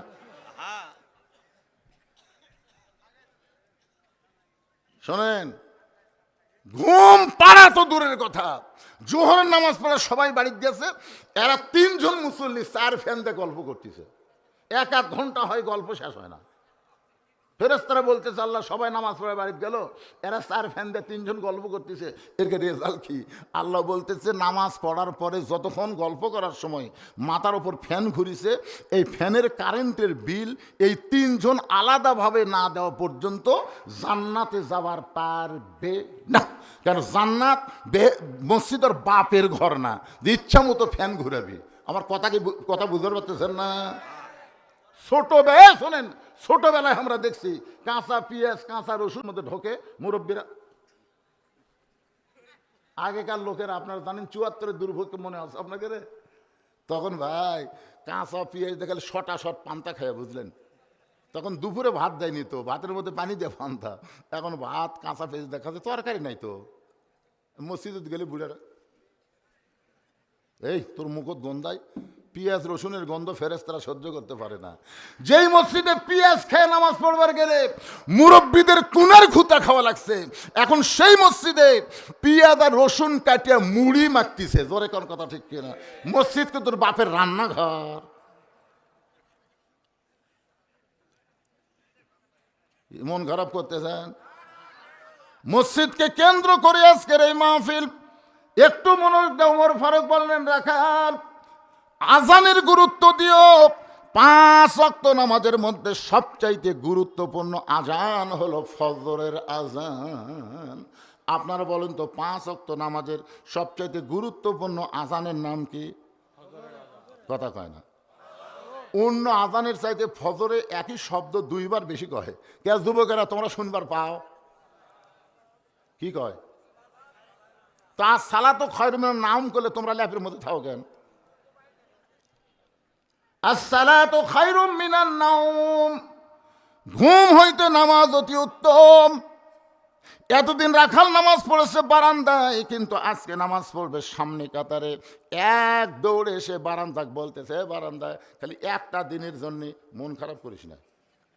বারান্দাক বলতেছে খালি একটা দিন, খালি দেখার জন্য যাবো, দেখা হলেই চলে আসবো। কারণ বারান্দাত নামাজ পড়ার মজাই আলাদা রে, শেষে এসে আগে যাওয়া যায়। যে শালারা বারান্দাত নামাজ পড়ে এরা কিন্তু ভিতরে ঢুকপারই চায় না। হ্যাঁ, আমি বহু যুবককে বলছি, কে ভাই অনেক আগে আছে, চলো ভিতরে দেখে। না হুজুর আপনি যান, কারণ ভিতরে গেলেই বিপদ। ঠিক মতো বারান যায় না। আর বারান্দার কাম কি? শেষে এসে আগে যাও। রাখাল এতদিন বারান্দায় নামাজ পড়েছে, আজকে পড়বে সামনে কাতারে। রাখাল মসজিদের দরজায় এসে ডান পায়ে দোয়া পড়তেছে। মসজিদে ঢোকার একটা নিয়ম আছে না নাই? কি নিয়ম? ডান পা। আওয়ামী লীগ হলে কোন পা? বিএনপি হলে কোন পা? জাতীয় পার্টি কোন পা? তাবলিগ কোন পাও? সব দলগুলো ঢুকে কাতার সোজা করছে। ঘড়ির দিকে তাকা দেখে আর মাত্র 1 মিনিট টাইম আছে। সবাই বলতেছে কে রে হুজুর কুটি রে, ইমাম কুটি। তখন একজন বলতেছে হুজুরের বইয়ের অসুখ বাড়ে, হুজুর বউ লিয়া শহীদ যে মেডিকেল কলেজত গেছে। তখন আওয়ামী লীগের সভাপতি বলতেছে তাহলে আমরা তো বিএনপি আওয়ামী লীগ জাতীয় পার্টি কাতার সোজা করতে পারে, কিন্তু ইমামতি করবি কে? খুবই চিন্তা পড়ে গেছে। আর সময় নাই, 30 সেকেন্ড টাইম আছে। ইতিমধ্যে দেখে বারান্দাত একজন জামাতের মৌলবি ঘুরতেছে। তখন আওয়ামী লীগের নেতা বলতেছে ভাই বাইরে কেন, ভিতরে আসে সামনে যান। বাইরে কেন, ভিতরে আসে সামনে যান। আমরা কাতার সোজা করছি ভাই, আপনার জন্য সামনের জায়গা তুলছি, কে পারিস না? পারিস না? তাহলে কাতার সোজা পারিস? যাত সামনে যাত। আওয়ামী লীগ কয় আমি মাঝে মধ্যে এই কাতারত পড়ি, জীবনে সামনে যাই না। বিএনপি কয় বড় দূর আকামত দিবার পারি ভাই, ওই জায়গাত খাড়া হওয়ার উড়া থামার নাই। তখন বলতেছে ভাই রে তাহলে আমি যে যুদ্ধ অপরাধী জামাত ভাই, আমাকে তোরা জোর করে সামনে দিচ্ছ, এখন নিয়ত করার সময় কি বলবি? একতে দায়িত্ব বেহাজাল রাজাকার কবু না ইমাম কবু? ইমাম মানে নেতা, দরকার ইমাম মানে কি? আওয়ামী লীগ চিল্লায় বলতেছে এই পাগল, তুই জামাত আমি আওয়ামী লীগ, ওই বিএনপি, ওইটা হলো বাহিরের কথা, ভিতরের কথা আমরা ভাই ভাই, আমরা একসঙ্গে জামাত করতে চাই। এই জন্য আল্লাহর ঘরের মধ্যে ঢুকতে গেলে কোনো দলের নিয়ম না, নবীর সুন্নাত অনুযায়ী ঢোকা লাগবে। জোরে কোন ঠিক কিনা? তাহলে কোন পায়ে? শুধু ডান পায়ে ঢুকলে হবে না, জবান খুলে একটা দোয়া পড়া লাগবে। আল্লাহুম্মা ইফতাহলি আবওয়াবা রাহমাতিক, এই দোয়াটা পড়ে রাখাল মসজিদের মধ্যে ঢুকে সামনে কাতারে যাবার চাই। প্রত্যেকটা সাহাবী নড়ে সরে রাখালকে সামনে কাতারে যাওয়ার রাস্তা করে দেয়। রাখাল চোখের পানি বের করে বলে, আল্লাহ, বারান্দায় থেকে ভাবলাম কি, আজকে ভিতরে ঢুকে দেখলাম কি, বারান্দায় থেকে মনে করেছিলাম এরা দামি দামি, কিন্তু আজকে ভিতরে ঢুকে দেখতেছি এরা ওসা আমতাই। একেবারে সামনে কাতারে মেহরাব বরাবর, মানে উমরকে দেখতে যেন এর খুব সুবিধা হয়, এই সুবিধার জন্য সামনে কাতারে মেহরাব বরাবর দাঁড়ায় রাখাল ফজরের 2 রাকাত সুন্নত নামাজ আদায় করেছে। ফরজের পূর্বে 2 রাকাত সুন্নত আল্লাহ রাসূল বলেছেন এত দাম, আসমান জমিন বিক্রি করে দিলেও তার সমান হবে না। ফজরের 2 রাকাত সুন্নত পড়ে রাখাল চুপটি করে বসে আছে। ইতিমধ্যে এক সাহাবী মসজিদের মধ্যে ঢুকে দেখে জায়গা দখল। ভাই, এখান থেকে একটু মনোযোগ দিয়ে শোনা লাগবে। এক সাহাবী মসজিদের মধ্যে ঢুকে দেখে কি জায়গা দখল করে, আমার জায়গাতে কে বসে আছে? ওই সাহাবীর নাম কিন্তু ওসমান গনি। সাহাবীর নাম কি? মসজিদে শুধু একজনের জায়গা দখল। যে ব্যক্তি ইমামতি করবে, ইমামতির জায়গায় সহজে কেউ যাবার পারবে না, কিন্তু মুসল্লির জায়গা তো দখল থাকার কথা না। জোরে কোন কথা ঠিক কি না? কিন্তু ওসমান গনি কেন বলতেছে আমার জায়গায় এটা কে বসে আছে? এই কথাটা ওসমান গনি বলে নাই, এই কথা বলেছেন আল্লাহর নবী। আল্লাহর নবী বলেছেন, আমি যখন ইমামতি করব, আমি বরাবর যিনি পিছনে দাঁড়াবে তার নাম হলো আবু বকর। আবু বকর যখন ইমাম হবে, আবু বকর বরাবর পিছনে যিনি দাঁড়াবে তার নাম হলো ওমর। ওমর যখন ইমাম হবে, ওমর বরাবর পিছনে যিনি দাঁড়াবে তার নাম হলো ওসমান। ওসমান যখন ইমামতি করবে, ওসমান বরাবর পিছনে যিনি দাঁড়াবে তার নাম হলো আলী। আলী যখন ইমামতি করবে, আলী বরাবর পিছনে। নবী আর কারো নাম বলেন না। সাহাবীরা বলে, রাসূলুল্লাহ, হযরত আলী যখন ইমামতি করবে, আলী বরাবর পিছনে কে দাঁড়াবে? রাসূল বললেন, মা ইয়ান্তিকু আনিল হাওয়া ইন হুয়া ইল্লা ওয়াহয়ুন ইউহা। এ আলী পর্যন্তই হলো খোলাফায়ে রাশেদিন। সুবহানাল্লাহ কোন না কেন? তাহলে হযরত উমর যখন ইমামতি করবে, উমর বরাবর পিছনে কে দাঁড়াবে? এতক্ষণ কি শুনলেন? জোরে কোন নাম কি? কিন্তু একজন বসে আছে। ওসমান কয়, আমার জায়গায় বসে আছে রে, কে রে? কিন্তু আল্লাহ রাসূল বলেছেন আমার ওসমান হচ্ছে হায়াউন ওসমান। ওসমান হলো সবচাইতে সরম আর নরম। ওসমান গনি চিন্তা করতেছে যে আমার জায়গায় যখন বসে আছে, দেখি তো ফাঁকা আছে কিনা। যায় দেখে রাখালের ওই পাশে ফাঁকা। ওই ফাঁকা জায়গায় ওসমান গনি ফজরের 2 রাকাত সুন্নত নামাজ আদায় করে বসে রাখালের দিকে মাত্র 3 বার তাকাছে। আমার আঙ্গুলের দিকে তাকান কয়বার? 3 বার। একবার যেই তাকাইছে রাখাল, মানে তাকাতেই রাখাল। আপনার যদি বিশ্বাস না করেন, মূর্খ মানুষের দিকে একবার তাকায় দেখবেন। এক ভ্যান আলা আমার গাড়ির সাথে একেবারে ওর আঁকড়ে বেজে দিবি, বুঝছেন? অটো ভ্যান তো আগে চলাচ্ছিল পাও দিয়ে, এখন এই ব্যাটারি দিয়ে চলা, এর যা মশান হবে ভাই, বুঝলেন? মনে হয় এরা পাইলট। হ্যাঁ, এরা বুঝি না যে একটা গাড়ি আসতেছে, আমার ভ্যান নিয়ে যাবো, একটু আসতে যাই, রাস্তা বেঁচে যেতে পারে, বুঝলেন? তো এত জোরে টানতেছে, মানে পাইলট উড়ে দেবে। তবে ড্রাইভারকে বললাম, রে বাবু যে হারে আসতেছে, তুই গাড়ির চাকা মাটির দে। ড্রাইভার কয়, না হুজুর, আমাকে দামি। এই কিসের দামি পাগলা? না দিতে দিতে ওর আঁকড়ে বেজা গেল, আমার গাড়ির বডির সাথে আঁকড়ে বাজা গেল। আপনার বলেন তো, একটা আঁকড়ে বাজলে ওই আঁকড়ে বাজার দাগ তুলবার গেলে কত টাকা লাগবে? মানে গোটা গাড়ি আবার রং করা লাগবে। তা আমি একটু জানলা খুলে, একটু রাগ করে জানলা খুলে খালি ওর দিকে একবার তাকাছি, ওই ভ্যানালার দিকে। ওই কয়, হুজুর কি মশান মারতেছেন? ফট করে জানলা তুলে দিতি। ওরে বাবা রে, একবার তাকাতেই যে গরম। মূর্খ মানুষের দিকে তাকাইলেই তারা গরম হয়। ওসমান গনি একবার তাকাতেই রাখাল ঝাঁকি খাইছে। যেই 2 বার তাকাইছে চিৎকার দিয়ে উঠছে। যেই মাত্র ওসমান গনি 3 বার তাকাইছে, সঙ্গে সঙ্গে রাখাল বলে, এই মিয়া, বারবার তাকাও কেন? ওসমান গনি কাঁপতে কাঁপতে দাঁড়ায় বলতেছে, ভাইজান আমি কোনোদিন আপনাকে সামনে কাতারে দেখি নাই, আজকে প্রথম দেখতেছি, এই জন্যই তো বারবার দেখতেছি। ভাই আপনি কে গো, আপনার পরিচয় কি? রাখাল বলতেছে, আমি বারান্দায় নামাজ পড়ি, আমার পরিচয় হলো আমি একজন রাখাল, আমার পরিচয় হলো আমি একজন রাখাল। যেই বলছে আমি একজন রাখাল, ওসমান গনি মুস্কি মুস্কি হাসতেছে। যেই বলছে আমি একজন রাখাল, ওসমান গনি মুস্কি মুস্কি হাসার কারণ কি জানেন? রাখাল যারা হবে এদের ভাষা নরম হলে চলবি না। এই জন্য আল্লাহ রাসূল বলেছেন, প্রত্যেকটা অভিভাবককে আল্লাহ তাআলা দুনিয়াতে রাখালের দায়িত্ব দিয়ে প্রেরণ করছে। প্রত্যেকটা অভিভাবকের ওপরে আল্লাহ রাখালের দায়িত্ব দিছে। ধরে কোন কিসের দায়িত্ব? এখন হয়তো আপনি চিন্তা করেন, হুজুর আমার তো গরু ছাগল নাই, তাহলে আমি কিসের রাখালি কর্ম? আপনি চোখ বন্ধ করে দেখেন আছে, খালি চোখ বন্ধ করে দেখেন আছে। আপনার বাড়িতে 50 বছরের একটা গাভী আছে,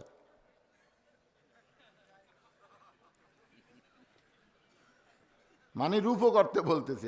আপনার বাড়িতে 22 বছরের একটা আইডিয়া আছে, আপনার বাড়িতে 17 বছরের একটা বকনা আছে। গাভী মানে আপনার বউ, আইডিয়া মানে আপনার বেটা, বকনা মানে আপনার মেয়ে। আপনি বলেন তো এই তিনটার উপর আপনার রাখালি করার দায়িত্ব আছে না নাই? এ করে করে আছে না নাই? আপনি কেমন স্বামী যা আপনার বউ মাথার চুল বেচা খায়? আপনি কেমন স্বামী? আপনাকে এলাকার কি মেয়ে মানুষের মাথার চুল বেচে না? যে মেয়ে মাথার চুল বিক্রি করে খাচ্ছে ওর স্বামী জান্নাত যাবার পারবি না, ওর তালাক না দেওয়া পর্যন্ত। ওর যদি তালাক দেয় তাহলে জান্নাত যাবে। কি কি? আরে টাকা কি করবি রে? মেয়ে মানুষের মাথার চুল শুধুমাত্র একজন পুরুষ, পৃথিবীতে মেয়েদের মাথার চুল শুধুমাত্র একজন পুরুষ মানুষ লাড়িয়া চাড়িয়া দেখতে পারবে। বাপও পারবে না, মেয়ে যখন যুবতী হবে বাপও পারবে না, ভাই যখন পারবে না, বোন যখন বড় হবে, শুধু একজনই পারবে, সেই ব্যক্তি হলো তার স্বামী। স্বামী ছাড়া মেয়েদের মাথার চুল লাড়িয়া চাড়িয়া কেউ দেখতে পারবি? স্বামী ইচ্ছা করলে বইয়ের মাথার চুল লাড়বি, মাথার চিরুনি দিয়ে হাসিয়া দিবি, মাথার চুল খোপা বান্ধা দিবি, মাঝে মধ্যে মাথার চুল বালিশের উপর দিয়ে সারা সঙ্গী ঘুম পারবি। হুন্না লিবাসুল্লাহ কুম ওয়ান্তম লিবাসুল্লাহ হুন্না। কিন্তু একজন ফেরওয়ালা চুল কিনবার এসে বলতেছে, ভাবি আর সামান্য হলে 200 টাকা হয় ভাবি। আরে আমি তো এত কষ্ট করে এক সপ্তাহ জোগালাম ভাই, দেখি দেখি। আপনি একটু ধৈর্য ধরেন, ওই বাড়ির যে মুড়া চিরুনি দিয়ে, বুঝলেন, খালি পট পট করে ছিঁড়ে এনে দেখেন তো ভাই। ফেরওয়ালা লাড়া ছাড়া বলতেছে, ভাবি তাও টান টান, যাক সামনের সপ্তাহে একটু বেশি দিবেন। তাহলে চিন্তা করেন, আপনার বইয়ের মাথার চুল ফেরওয়ালা লাড়িয়া ছাড়া কি না ওজন দিয়ে নিচ্ছে, আর মরে গেলে ওর মাথার কাপড় দিবেন। 5টা কাপড়ের মধ্যে মেয়েদের 2টা কাপড় বেশি, একটা হলো সিনা বান, একটা হলো মাথা বান। যে মেয়েরা যেত অবস্থায় মাথার চুল বেচা খায়, মরার পর ওর মাথা বান্ধে কোনো লাভ হবে না। ধরে কথা কন না কেন, কথা কন না কেন? তাহলে আপনার গাভী মানে আপনার বউ কি করতেছে? আপনি স্বামী হিসাবে রাখালি করার দরকার আছে না নাই? আপনি মসজিদের সামনে কাতারে ঈশান নামাজ পড়লেন, আলহামদুলিল্লাহ, আপনার মতন ভালো মুসলমান কে আছে? কিন্তু যেই বাড়ির মধ্যে গেলেন, ঘরের মধ্যে থেকে হরি হরি হরি হরি কে আমি মুসলমান, মসজিদের সামনে কাতারে নামাজ পড়লাম, আর আমার ঘরের মধ্যে হরি হরি লোল যায়। দেখেন আপনার গাভী বউ ভারতের স্টার জলসা দেখতেছে। চিন্তা করে দেখেন, আপনি সামনে কাতারে নামাজ পড়বেন আর আপনার বউ ভারতের স্টার জলসা দেখবে, আপনার রাখালি করার দরকার আছে না নাই? আপনি আস্তে করে রিমোট হাতত নেবেন, হাতত নিয়ে বলবেন, বিবি তুমি যে ভারতের স্টার জলসা দেখতেছো, এই ভারত আমাদের কত বড় শত্রু তুমি কি জানো? বউ বলবে, আমি তো জানি না। তখন আপনি বলবেন, আমাদের 400 বছরের পুরাতন বাবরি মসজিদ ভাঙ্গা ভারত ওই জায়গায় রাম মন্দির বানাইছে। মন্দির বানানোর বহু জায়গা ভারতে ছিল, কিন্তু ফাঁকা জায়গায় মন্দির না বানায়া আমাদের মসজিদ ভাঙ্গা ওই জায়গায় মন্দির বানাইছে। যে ভারতের মালওয়ানের বাচ্চারা, হিন্দুর বাচ্চারা মুসলমানের মসজিদ ভাঙ্গা মন্দির বানায়, সেই ভারতের কোনো চ্যানেল মুসলমানের বিবি দেখতে পারে না। আপনি তাকায় দেখেন, বইয়ের চোখ দিয়ে পানি পড়তেছে। কে গো কান্দ কেন? বলে, ভারত যে আমাকে মসজিদ ভেঙে মন্দির বানাচ্ছে, এ কথা আগে কবেন না? আজ তাকে কান ধরে বললাম, ভারত বয়কট। আমি যেই বলবো ভারত, আপনারা বলবেন বয়কট। ভারত, ভারত। কি দরকার? আর আলু বন্ধ করে দিছে, চিনি বন্ধ করে দিছে, লবণ বন্ধ করে দিছে। আমাদের দেশত কি কম পড়িছে? ওমা মিন দাব্বাতিন ফিল আরদি ইল্লা আলাল্লাহি রিজকুহা। এবারে এই মুরব্বী কি করে রে? এই ছেলেরা, এই যে মুরব্বী উঠা যায় ওই ফাঁকা জায়গা তোরা বসে পারিস না? খালি বসলেই জান্নাত রে পাগল।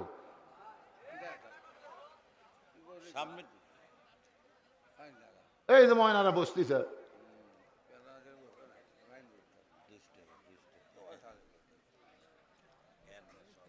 কি বিরক্ত হচ্ছেন?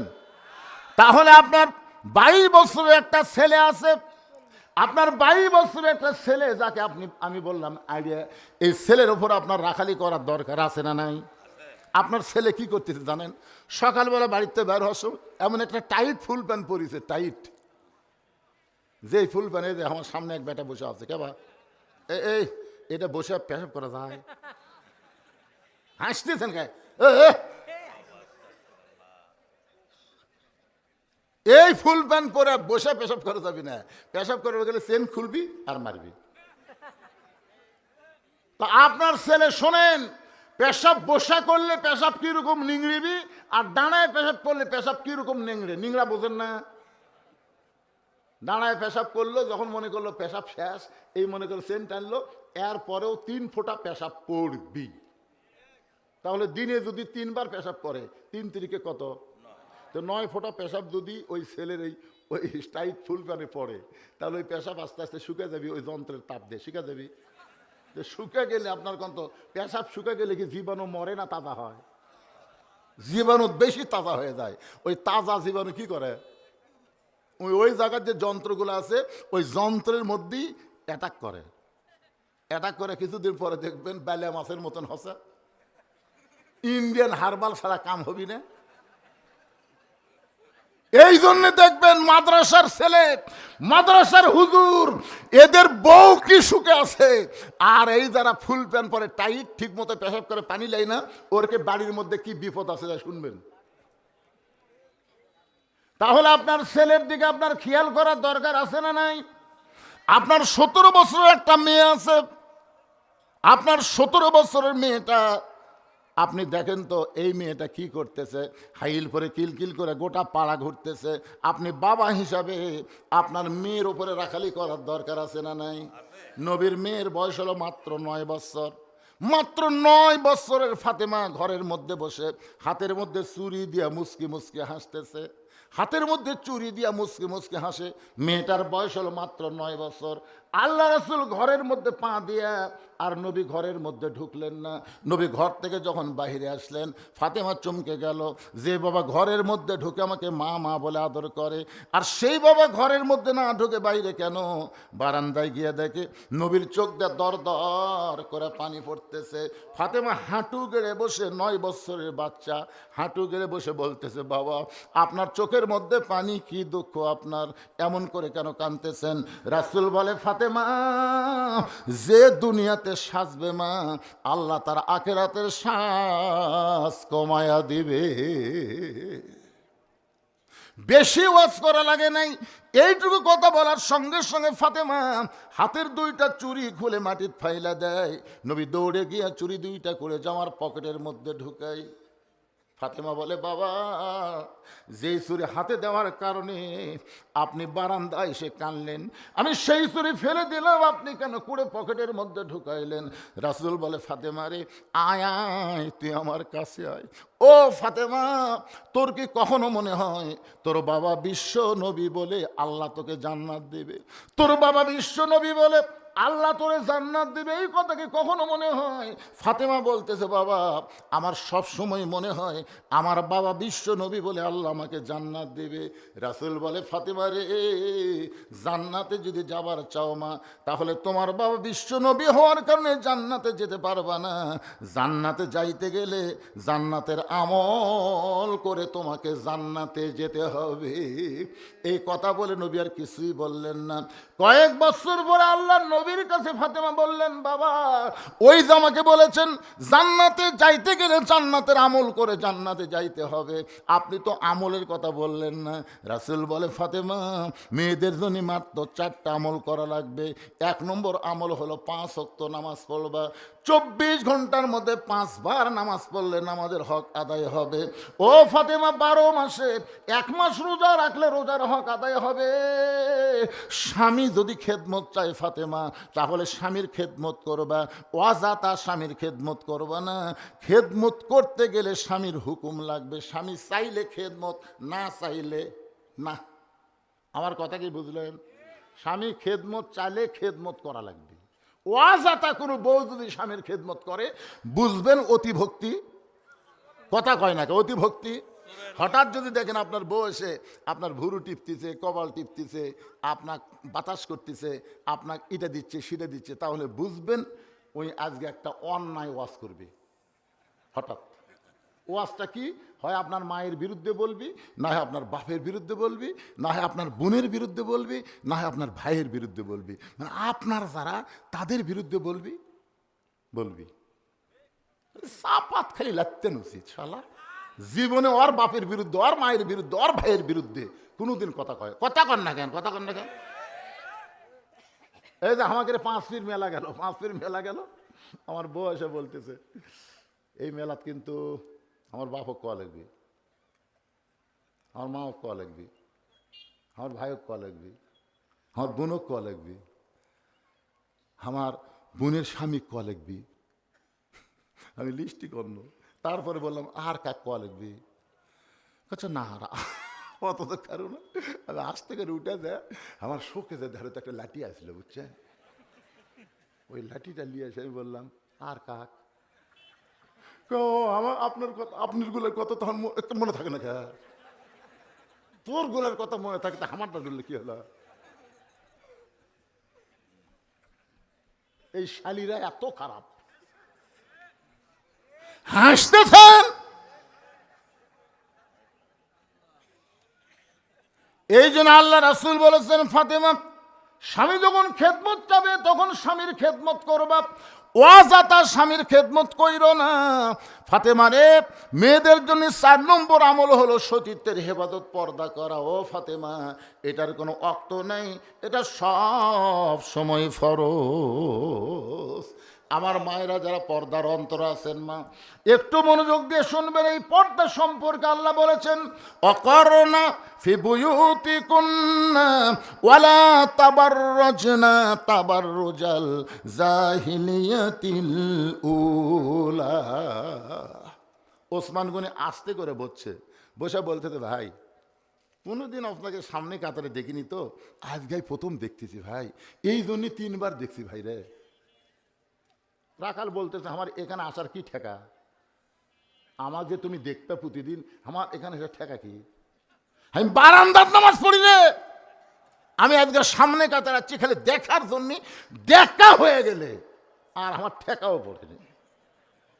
ওসমান গনি বলতেছে, ভাই আজকে আপনার সাথে দেখা হবি, তার গ্যারান্টি কি? রাখাল বলে, পাগলা নাকি, দেখার জন্য আসছি আর দেখা হবি না মানে? ওসমান গনি বলে, ভাইজান আমি কয়েক বছর হলে দেখার জন্য সামনে কাতারে নামাজ পড়ি, এখন পর্যন্ত আমার দেখা ভাগ্যে হয় নাই। আমি কয়েক বছর হলে সামনে কাতারে নামাজ পড়ি, এখন পর্যন্ত আমার দেখা ভাগ্যে হয় নাই। রাখাল বলতেছে, কি করলেন? ওসমান গনি বলতেছে, কয়েক বছর হলে সামনে কাতারে নামাজ পড়ি, এখন পর্যন্ত দেখার ভাগ্য হলো না। রাখাল বলতেছে, চোখের মধ্যে দোষ আছে, দেখে আমার দিকে তাকান। ওসমান গনি যেই মাত্র রাখালের দিকে তাকাইছে, রাখাল আস্তে করে লোক লিয়া যায় চোখের কাছে, তো চোখ তো ঠিকই আছে। ওসমান গনি যারে দেখতে চাই তিনি হলেন নামাজের মালিক আল্লাহ। ওসমান গনি যারে দেখতে সামনে কাতারে নামাজ পড়ে তিনি কে? আরো জোরে। রাসূল বলেছেন আনতা আবুদুল্লাহ কান্নাকা তারাহু ফাইল্লাম তাকুন তারাহু ফাইন্নাহু ইয়ারাকা। কোন আল্লাহর বান্দা ইবাদতের মধ্যে যদি শামিল হয়, ইবাদতের মালিক আল্লাহকে দেখতে পায়। আল্লাহ যদি দেখা সম্ভব না হয়, আল্লাহ তারে দেখতেছে, এই বিশ্বাস তার কলিজার মধ্যে চলে আসে। আর রাখাল দেখতে আইছে কাকে? জোরে বলেন না কাকে? রাখাল বল, কোনো চিন্তা করবেন না, কোনো টেনশন করবেন না। ওসমান গনিকে রাখাল বলতেছে আমার হাত ধরেন। দেখেন মোশন কি, আপনি আমার হাত ধরেন, আমি নিজেও দেখব এবং আপনাকেও দেখায় দিব। রাখাল যেই মাত্র ওসমান গনিকে বলতেছে ভাইজান কোনো চিন্তা করবেন না, আপনি আমার হাত ধরেন, ডান হাত ধরেন, আমি নিজেও দেখব এবং আপনাকেও দেখায় দেব। এমন সময় আল্লাহর কোরআন সামনে এসে বলতেছে ইয়া আইয়ুহাল্লাযীনা আমানুত্তাকুল্লাহা ওয়া কুনু মা'আস সাদিকিন। আল্লাহর কোরআন কি বলতেছে? ইমানদারেরা, আল্লাহর ভয় যদি কলিজার মধ্যে রাখতে চাও তাহলে সত্যবাদীর তোমরা সাথী হও। সত্যবাদীর সাথী হও মানে সত্যবাদীদের দল করা, সত্যবাদীদের মার্কার মধ্যে সিল। অকুনু মা সাদিকিনের অর্থ বহুত। যাদের সাথে থাকলে আপনার ভিতরে আল্লাহর ভয় থাকবে, তারা কারা? একটু মনোযোগ দিয়ে শুনবেন। আল্লাহওয়ালা কারা? কোরআনের হক কথা বলে যারা। জোরে কোন কথা কন না কেন ভাই? আল্লাহওয়ালা। আল্লাহওয়ালা কারা? দেওয়ান বেগে আল্লাহ। একটু মনোযোগ দিয়ে শুনবেন। ওসমান গনি রাখালের হাতটা চাপা ধরে আছে আর মনে মনে বলতেছে আল্লাহ, নিজের যোগ্যতায় তোমাকে দেখতে পাই নাই, আজকে বহু বছর পর এমন একজন আল্লাহর বান্দা পাইছি যে নিজেও দেখবে এবং আমাকেও দেখায় দেবে। ওসমান গনির মনের মধ্যে কত আশা, আল্লাহ রে আমার এই ভাইয়ের কারণে আজকে তোমাকে আমি দেখতে পাবো। এমন বড় গ্যারান্টি দিছে, সে নিজেও দেখবে এবং আমাকেও দেখায় দেবে। ওসমান গনি মহব্বত করে রাখালের হাতটা ধরে বসে আছে।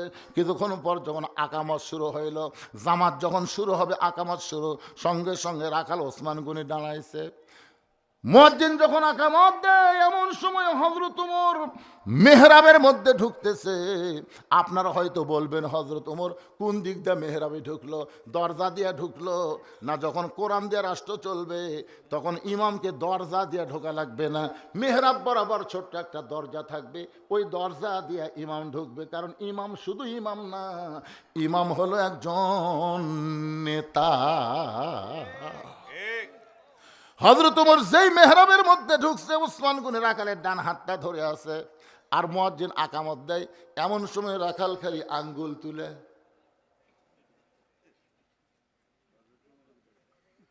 কে রে?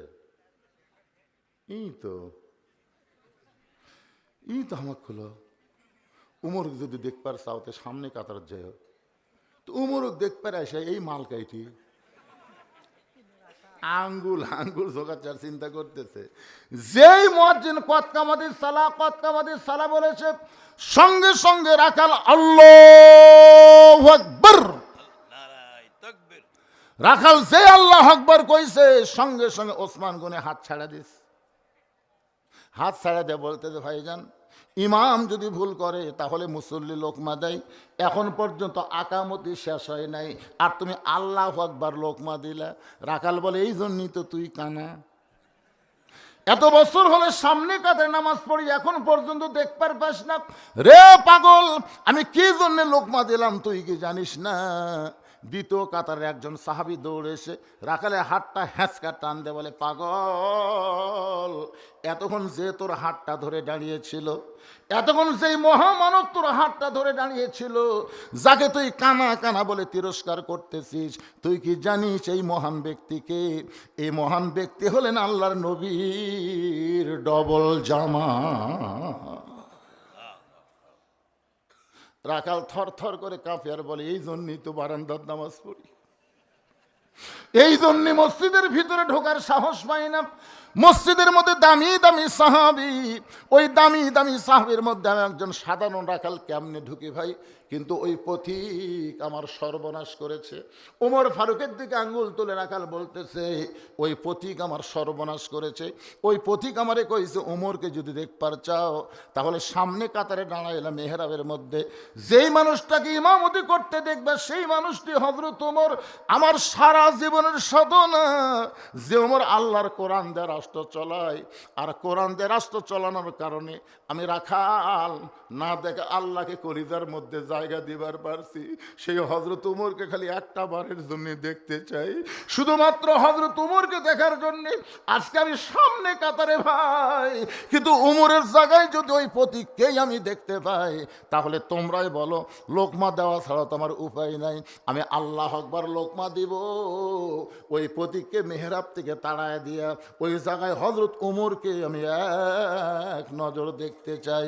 হাজার হাজার সাহাবীরা কান্দে, সমস্ত সাহাবীরা যখন কাঁদতেছে রাখাল চিল্লায় বলে, আল্লাহ, বারান্দায় নামাজ পড়া ভালো, এই ভিতরে কেন কান্দা কান্দি শুরু হয়ে গেল? ওসমান গনি বলে, রাখাল ভাই, ভিতরে কান্দার কারণ হলো তুমি যারে পথিক পথিক বলতেছো তিনি হলেন হযরত ওমর।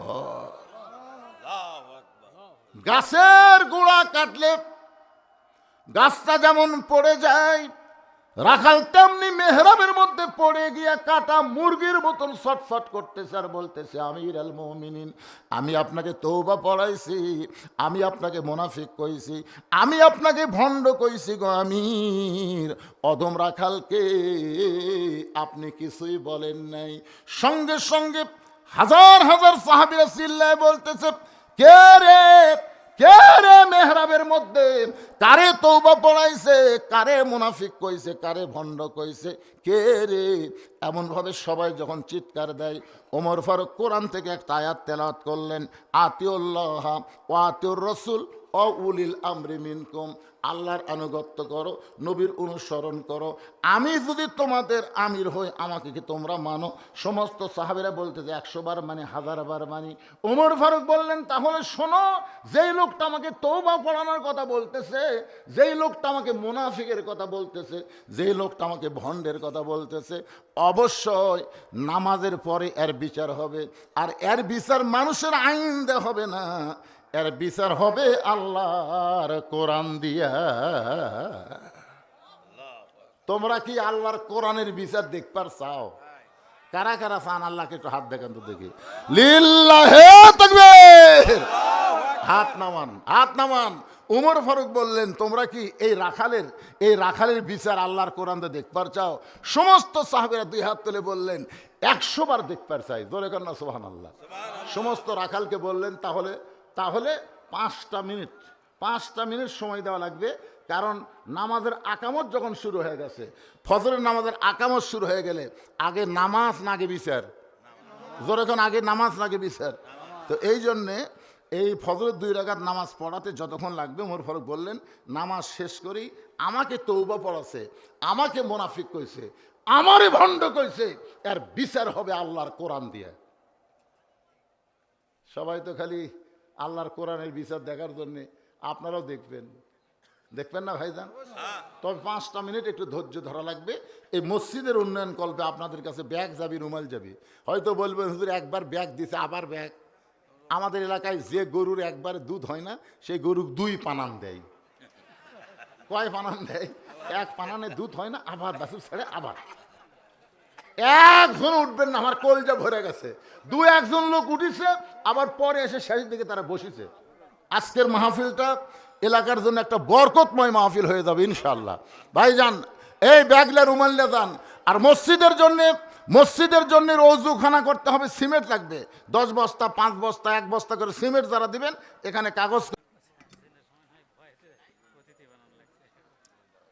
এখন যাদের নাম বিজ্ঞাপন আছে সবাই দেওয়া লাগবে। তো মসজিদের দরজা হয়নি, একটা দরজা দেওয়ার লোক নাই। দেখেন কি ছেলে, বাপ মার দোয়া চায়া আল্লাহর ঘর মসজিদে 500 টাকা 1 বস্তা সিমেন্ট ব্যাপারে দান করেছে। আল্লাহ বাপ মাকে কবুল করেন, আল্লাহুম্মা আমিন। মিজানুর রহমান, মিজানুর রহমান মিটু সাহেব 2000 টাকা নগদে দান করেছে, আল্লাহ তার দানকে কবুল করেন। শরম নাই বাদান, আপনি দান করতে শরম পাচ্ছেন? হ্যাঁ মাশাআল্লাহ, যেটাই দিবেন আল্লাহর ঘরে, যেটাই দিবেন আল্লাহ সেটাই কবুল করবে। দিয়ে আল্লাহ বোঝে মন কাইডা নিতে কতক্ষণ, আজ আছে কাল নাই, ফকির হয়ে মানুষ কবরেতে চলে যায়। মিশে মায়ায় বন্দি থাইকা করলাম কত খেলা, পশ্চিমে তাকায় দেখো তোমার ডুইবা গেছে বেলা। এক পলকের নাই ভরসা, মিশে সকল আশা, কখন বুঝি দারুর ঝড়ে ভাঙবে তোমার বাসা। আচ্ছা, মসজিদের দরজা নাই, দুটা নাই, এই দুটা দরজা দেওয়ার লোক পাইলেন না আপনারা? দিছে?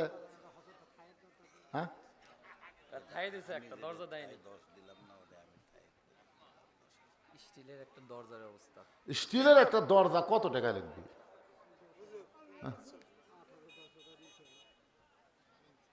আল্লাহ যদি কয় রে তোরকে বাড়ির দরজা আছে আর আমার ঘরের দরজা নাই রে, কি জবাব দিবেন ভাই রে? আচ্ছা, আপনারা এই যে এই মসজিদের আহাল, মসজিদে যারা নামাজ পড়েন, এই মসজিদের মাহফিল যারা করতেছেন, আপনাদের মধ্যে কারা কারা আছেন? কেবারে এই গ্রামের এই কি গ্রাম? গোপাল বাড়ির কারা কারা আছেন? হাত তোলেন তো দেখি। গোপাল বাড়ির একজনও নেই, হাত তোল না কেরা?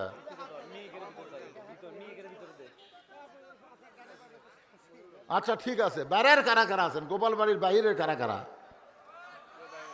সব লোক বেড়ার, তাই তো হাত তোলে না। কে দিল ময়না? এটা কে দিল? রাকিব নাকি? রকির শাশুড়ি, দেখছেন? রকির শাশুড়ি একজন মা আমার 1000 টাকা নগদ করছে দান। আল্লাহ মায়ের দানকে আল্লাহ আপনি কবুল করেন, আল্লাহুম্মা আমিন। হ্যাঁ, নাম বলতে নিষেধ করেছে, গোপনে 500 টাকা। আল্লাহ দান কবুল করেন। বাঁধন 1 বস্তা সিমেন্ট করলো দান, আল্লাহ বাঁধনের দানকে আল্লাহ আপনি কবুল করেন, আল্লাহুম্মা আমিন। রাসেল 2 বস্তা সিমেন্ট করছে দান, আল্লাহ রাসেলের দানকে আল্লাহ আপনি কবুল করেন, আল্লাহুম্মা আমিন। আচ্ছা, আপনারা কি হালখাতা করছেন নাকি? খাওয়া দাওয়া করে টাকা তুলেছেন? অনেক জায়গায় হালখাতা করে, তো ঘরের মধ্যে কিছু খিলা মাল খামাই করে।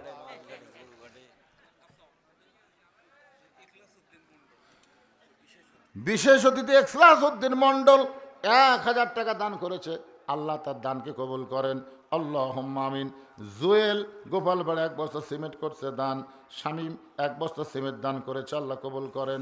আব্দুল মান্নান 1 বস্তা সিমেন্ট দান করেছে, আব্দুল মান্নানের দানকে আল্লাহ আপনি কবুল করেন, আল্লাহুম্মা আমিন। এই গ্রামে এমন কোনো আল্লাহর বান্দা নাই যে আল্লাহর ঘর একটা দরজা দিবি, স্টিলের একটা দরজা দিবি, এইরকম একটা লোক নাই। স্টিলের একটা দরজা বারে,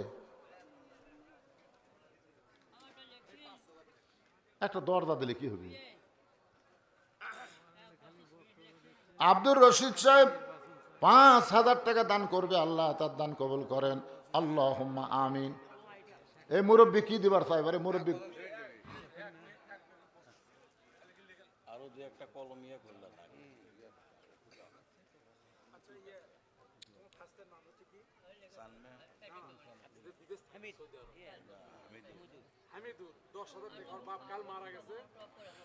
হামিদুল ইসলামের বাবা গতকাল মারা গেছে, ছেলে বিদেশে থাকে, দোয়ার জন্য 10,000 টাকা। ধরে বলেন মারহাবা। আচ্ছা, 10,000 টাকাতে একটা দরজা হবে না? কি দরজা বানাচ্ছে? রাজকীয় দরজা নাকি রে? তাই তো কেউ দিবার চায় না রে। 36-37 হাজার দরজা দেওয়ার মরদ আছে গোপাল বাড়ি। 1 বস্তা সিমেন্ট করলো দান মেরাজউদ্দিন, আল্লাহ মেরাজউদ্দিনের দানকে আল্লাহ আপনি কবুল করেন, আল্লাহুম্মা আমিন। কি বাবা? হ্যাঁ, বগুড়ার সাবেক ডিসি হোসনে আফরুস তার বান্ধবী সহযোগিতায় মসজিদের জন্যে 2 লক্ষ টাকা পাইয়া গেছে। বলে অনুদান না, বাকি টাকির খাওয়া নাই, দিয়ে দিচ্ছে। তাহলে দরজা জানলার আবার ভিক্ষা করা লাগবে কারা? দোয়া মানে সেই দোয়া হবে ইনশাল্লাহ। দোয়া হবে না মানে এতক্ষণ ধরে এক দরজাই পাচ্ছি না, আর 2 লক্ষ টাকা দিয়ে দিছে, কি যাতা দোয়া হবে? তাও দিল একজন মেয়ে মানুষ বারে। আল্লাহ, আমরা যাক ট্রান্সফার হয়ে যাক। আমি আজ কতদিন হলে বলতেছি, একজন দুনিয়ার থেকে বিদায় নিছে, আর একজন পলে গেছে। বাংলাদেশ আপাতত মেয়ে মানুষের আর রাজত্ব চলবি না, মেয়ে মানুষের দিন শেষ, মরদ মানুষের বাংলাদেশ। কিন্তু হলো না তো, এটা আজকে মেয়ে মানুষই।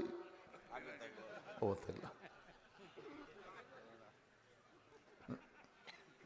আলহামদুলিল্লাহ, অসুবিধা নাই। ফজরের 2 রাকাত নামাজ শেষ, হাজার হাজার সাহাবীরা ওমর ফারুকের দিকে তাকায় আছে। যে রাকাল হযরত ওমরকে তওবা পড়াইছে, যে রাকাল মুনাফিক কইছে, ভণ্ড কইছে, যে ওমর রাস্তাতে গেলে শয়তান 40 দিন যায় না, আর সেই ওমরকে এমন 3টা কথা বলেছে। সেই লোকটা আবার সামনে কাতারে মেহরাবের কাছে নামাজ পড়তেছে।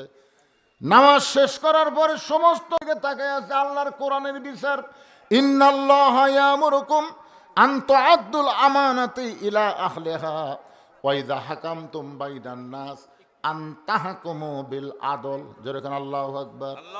ওমর ফারুক এক টানে, যে রাখাল বসেছিল এক টানে তুলে বুকের সঙ্গে বুক মিলাইয়া রাখালের কপালে একটা চুমা খায়।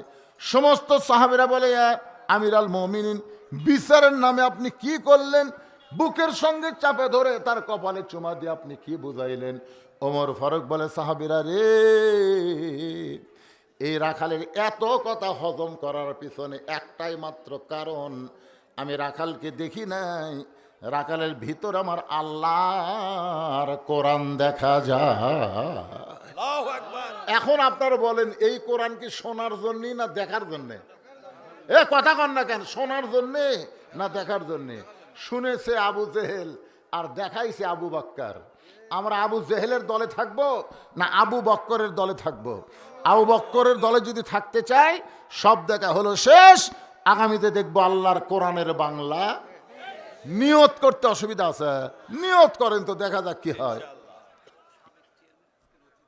সাবেক চেয়ারম্যান আজকের অতিথি লগত না বাকি চেয়ারম্যান মেম্বার দিবি। সাবেক চেয়ারম্যান কি হেলাল যায়? হাসান জাহেল হেলাল, জাহিদ হেলাল, হাসান জাহিদ হেলাল, ঠিক আছে, মাশাআল্লাহ। দেয় তো ভালো, আলহামদুলিল্লাহ।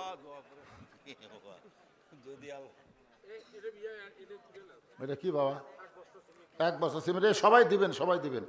রাত হয়ে গেছে, ফজরের নামাজ জামাতে আদায় করা লাগবে। ইস্তিগফার পড়েন, আস্তাগফিরুল্লাহ রব্বি মিন কুল্লি জামবি ওয়া তুবু ইলাই, আস্তাগফিরুল্লাহ রব্বি মিন কুল্লি জামবি ওয়া তুবু ইলাইহি, লা হাওলা ওয়ালা কুওয়াতা ইল্লা বিল্লাহিল আলিয়্যিল আযীম। আল্লাহুম্মা সাল্লি আলা মুহাম্মাদ, আল্লাহুম্মা বারিক আলা মুহাম্মাদ। কিছু বলবেন ভাই? শেষ করে দেন, আল্লাহুম্মা আমিন। আল্লাহুম্মা আনতাস সালাম ওয়া মিনকাস সালাম, তাবারাকতা ইয়া যাল জালালি ওয়াল ইকরাম। আল্লাহ, তোমার বান্দা বান্দিরা নামের বাড়ি ঘুমকে বাদ দিয়ে ল্যাপ তোষকের মহব্বত কলিজা থেকে বের করে এত রাত পর্যন্ত কোরআন হাদিস আলোচনা শোনার শেষে আমি গুনাহগারের সঙ্গে রহমতের দরজায় ফকির হয়ে দোকানা হাত তুলেছে। মেহেরবানি করে আজকের মাহফিল আমাদের সকলের হেদায়েতের জন্যে, নাজাতের জন্যে, জান্নাতের জন্যে কবুল করে নাও। এই মাহফিলের শুরু থেকে শেষ পর্যন্ত যত আলোচনা হয়েছে, এর মধ্যে যদি ত্রুটি হয়, ভুল হয়, মাফ করে দাও। এর যা হাদিয়া মঞ্জুর করো, সোনার মদিনায় নবী পাকের রওজা মোবারকে আল্লাহ কবুল করে নাও। তামাম আম্বিয়ায়ে কেরাম, আসহাবে কেরাম, তাবিনী কেরাম, তাবা তাবিনী কেরাম, তামাম পৃথিবীর মাটির নিচে যত মুমিন মুমিনা শুয়ে আছে, আল্লাহ সকল আরওয়াহ হাদিয়া কবুল করো। আমরা যারা হাত তুলেছি, আমাদের জনম দুঃখনী মা বাবা যাদের কবরে চলে গেছে, আল্লাহ মেহেরবানি করে মা বাবার কবরকে জান্নাতের টুকরা কবুল করো। আমাদের দাদা দাদি নানা নানি আত্মীয় স্বজন শ্বশুর শাশুড়ি যাদের কবরে গেছে, আল্লাহ কবরবাসীদের মাফ করে দাও।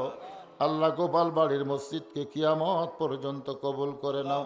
এই মসজিদের জায়গা দিয়ে টাকা পয়সা দিয়ে মসজিদকে সুন্দর করার জন্য যারা সর্বাত্মক চেষ্টা করতেছে, আল্লাহ মসজিদকে ওসিলা করে তাদের সকলকেই জান্নাতি কবুল করে নাও।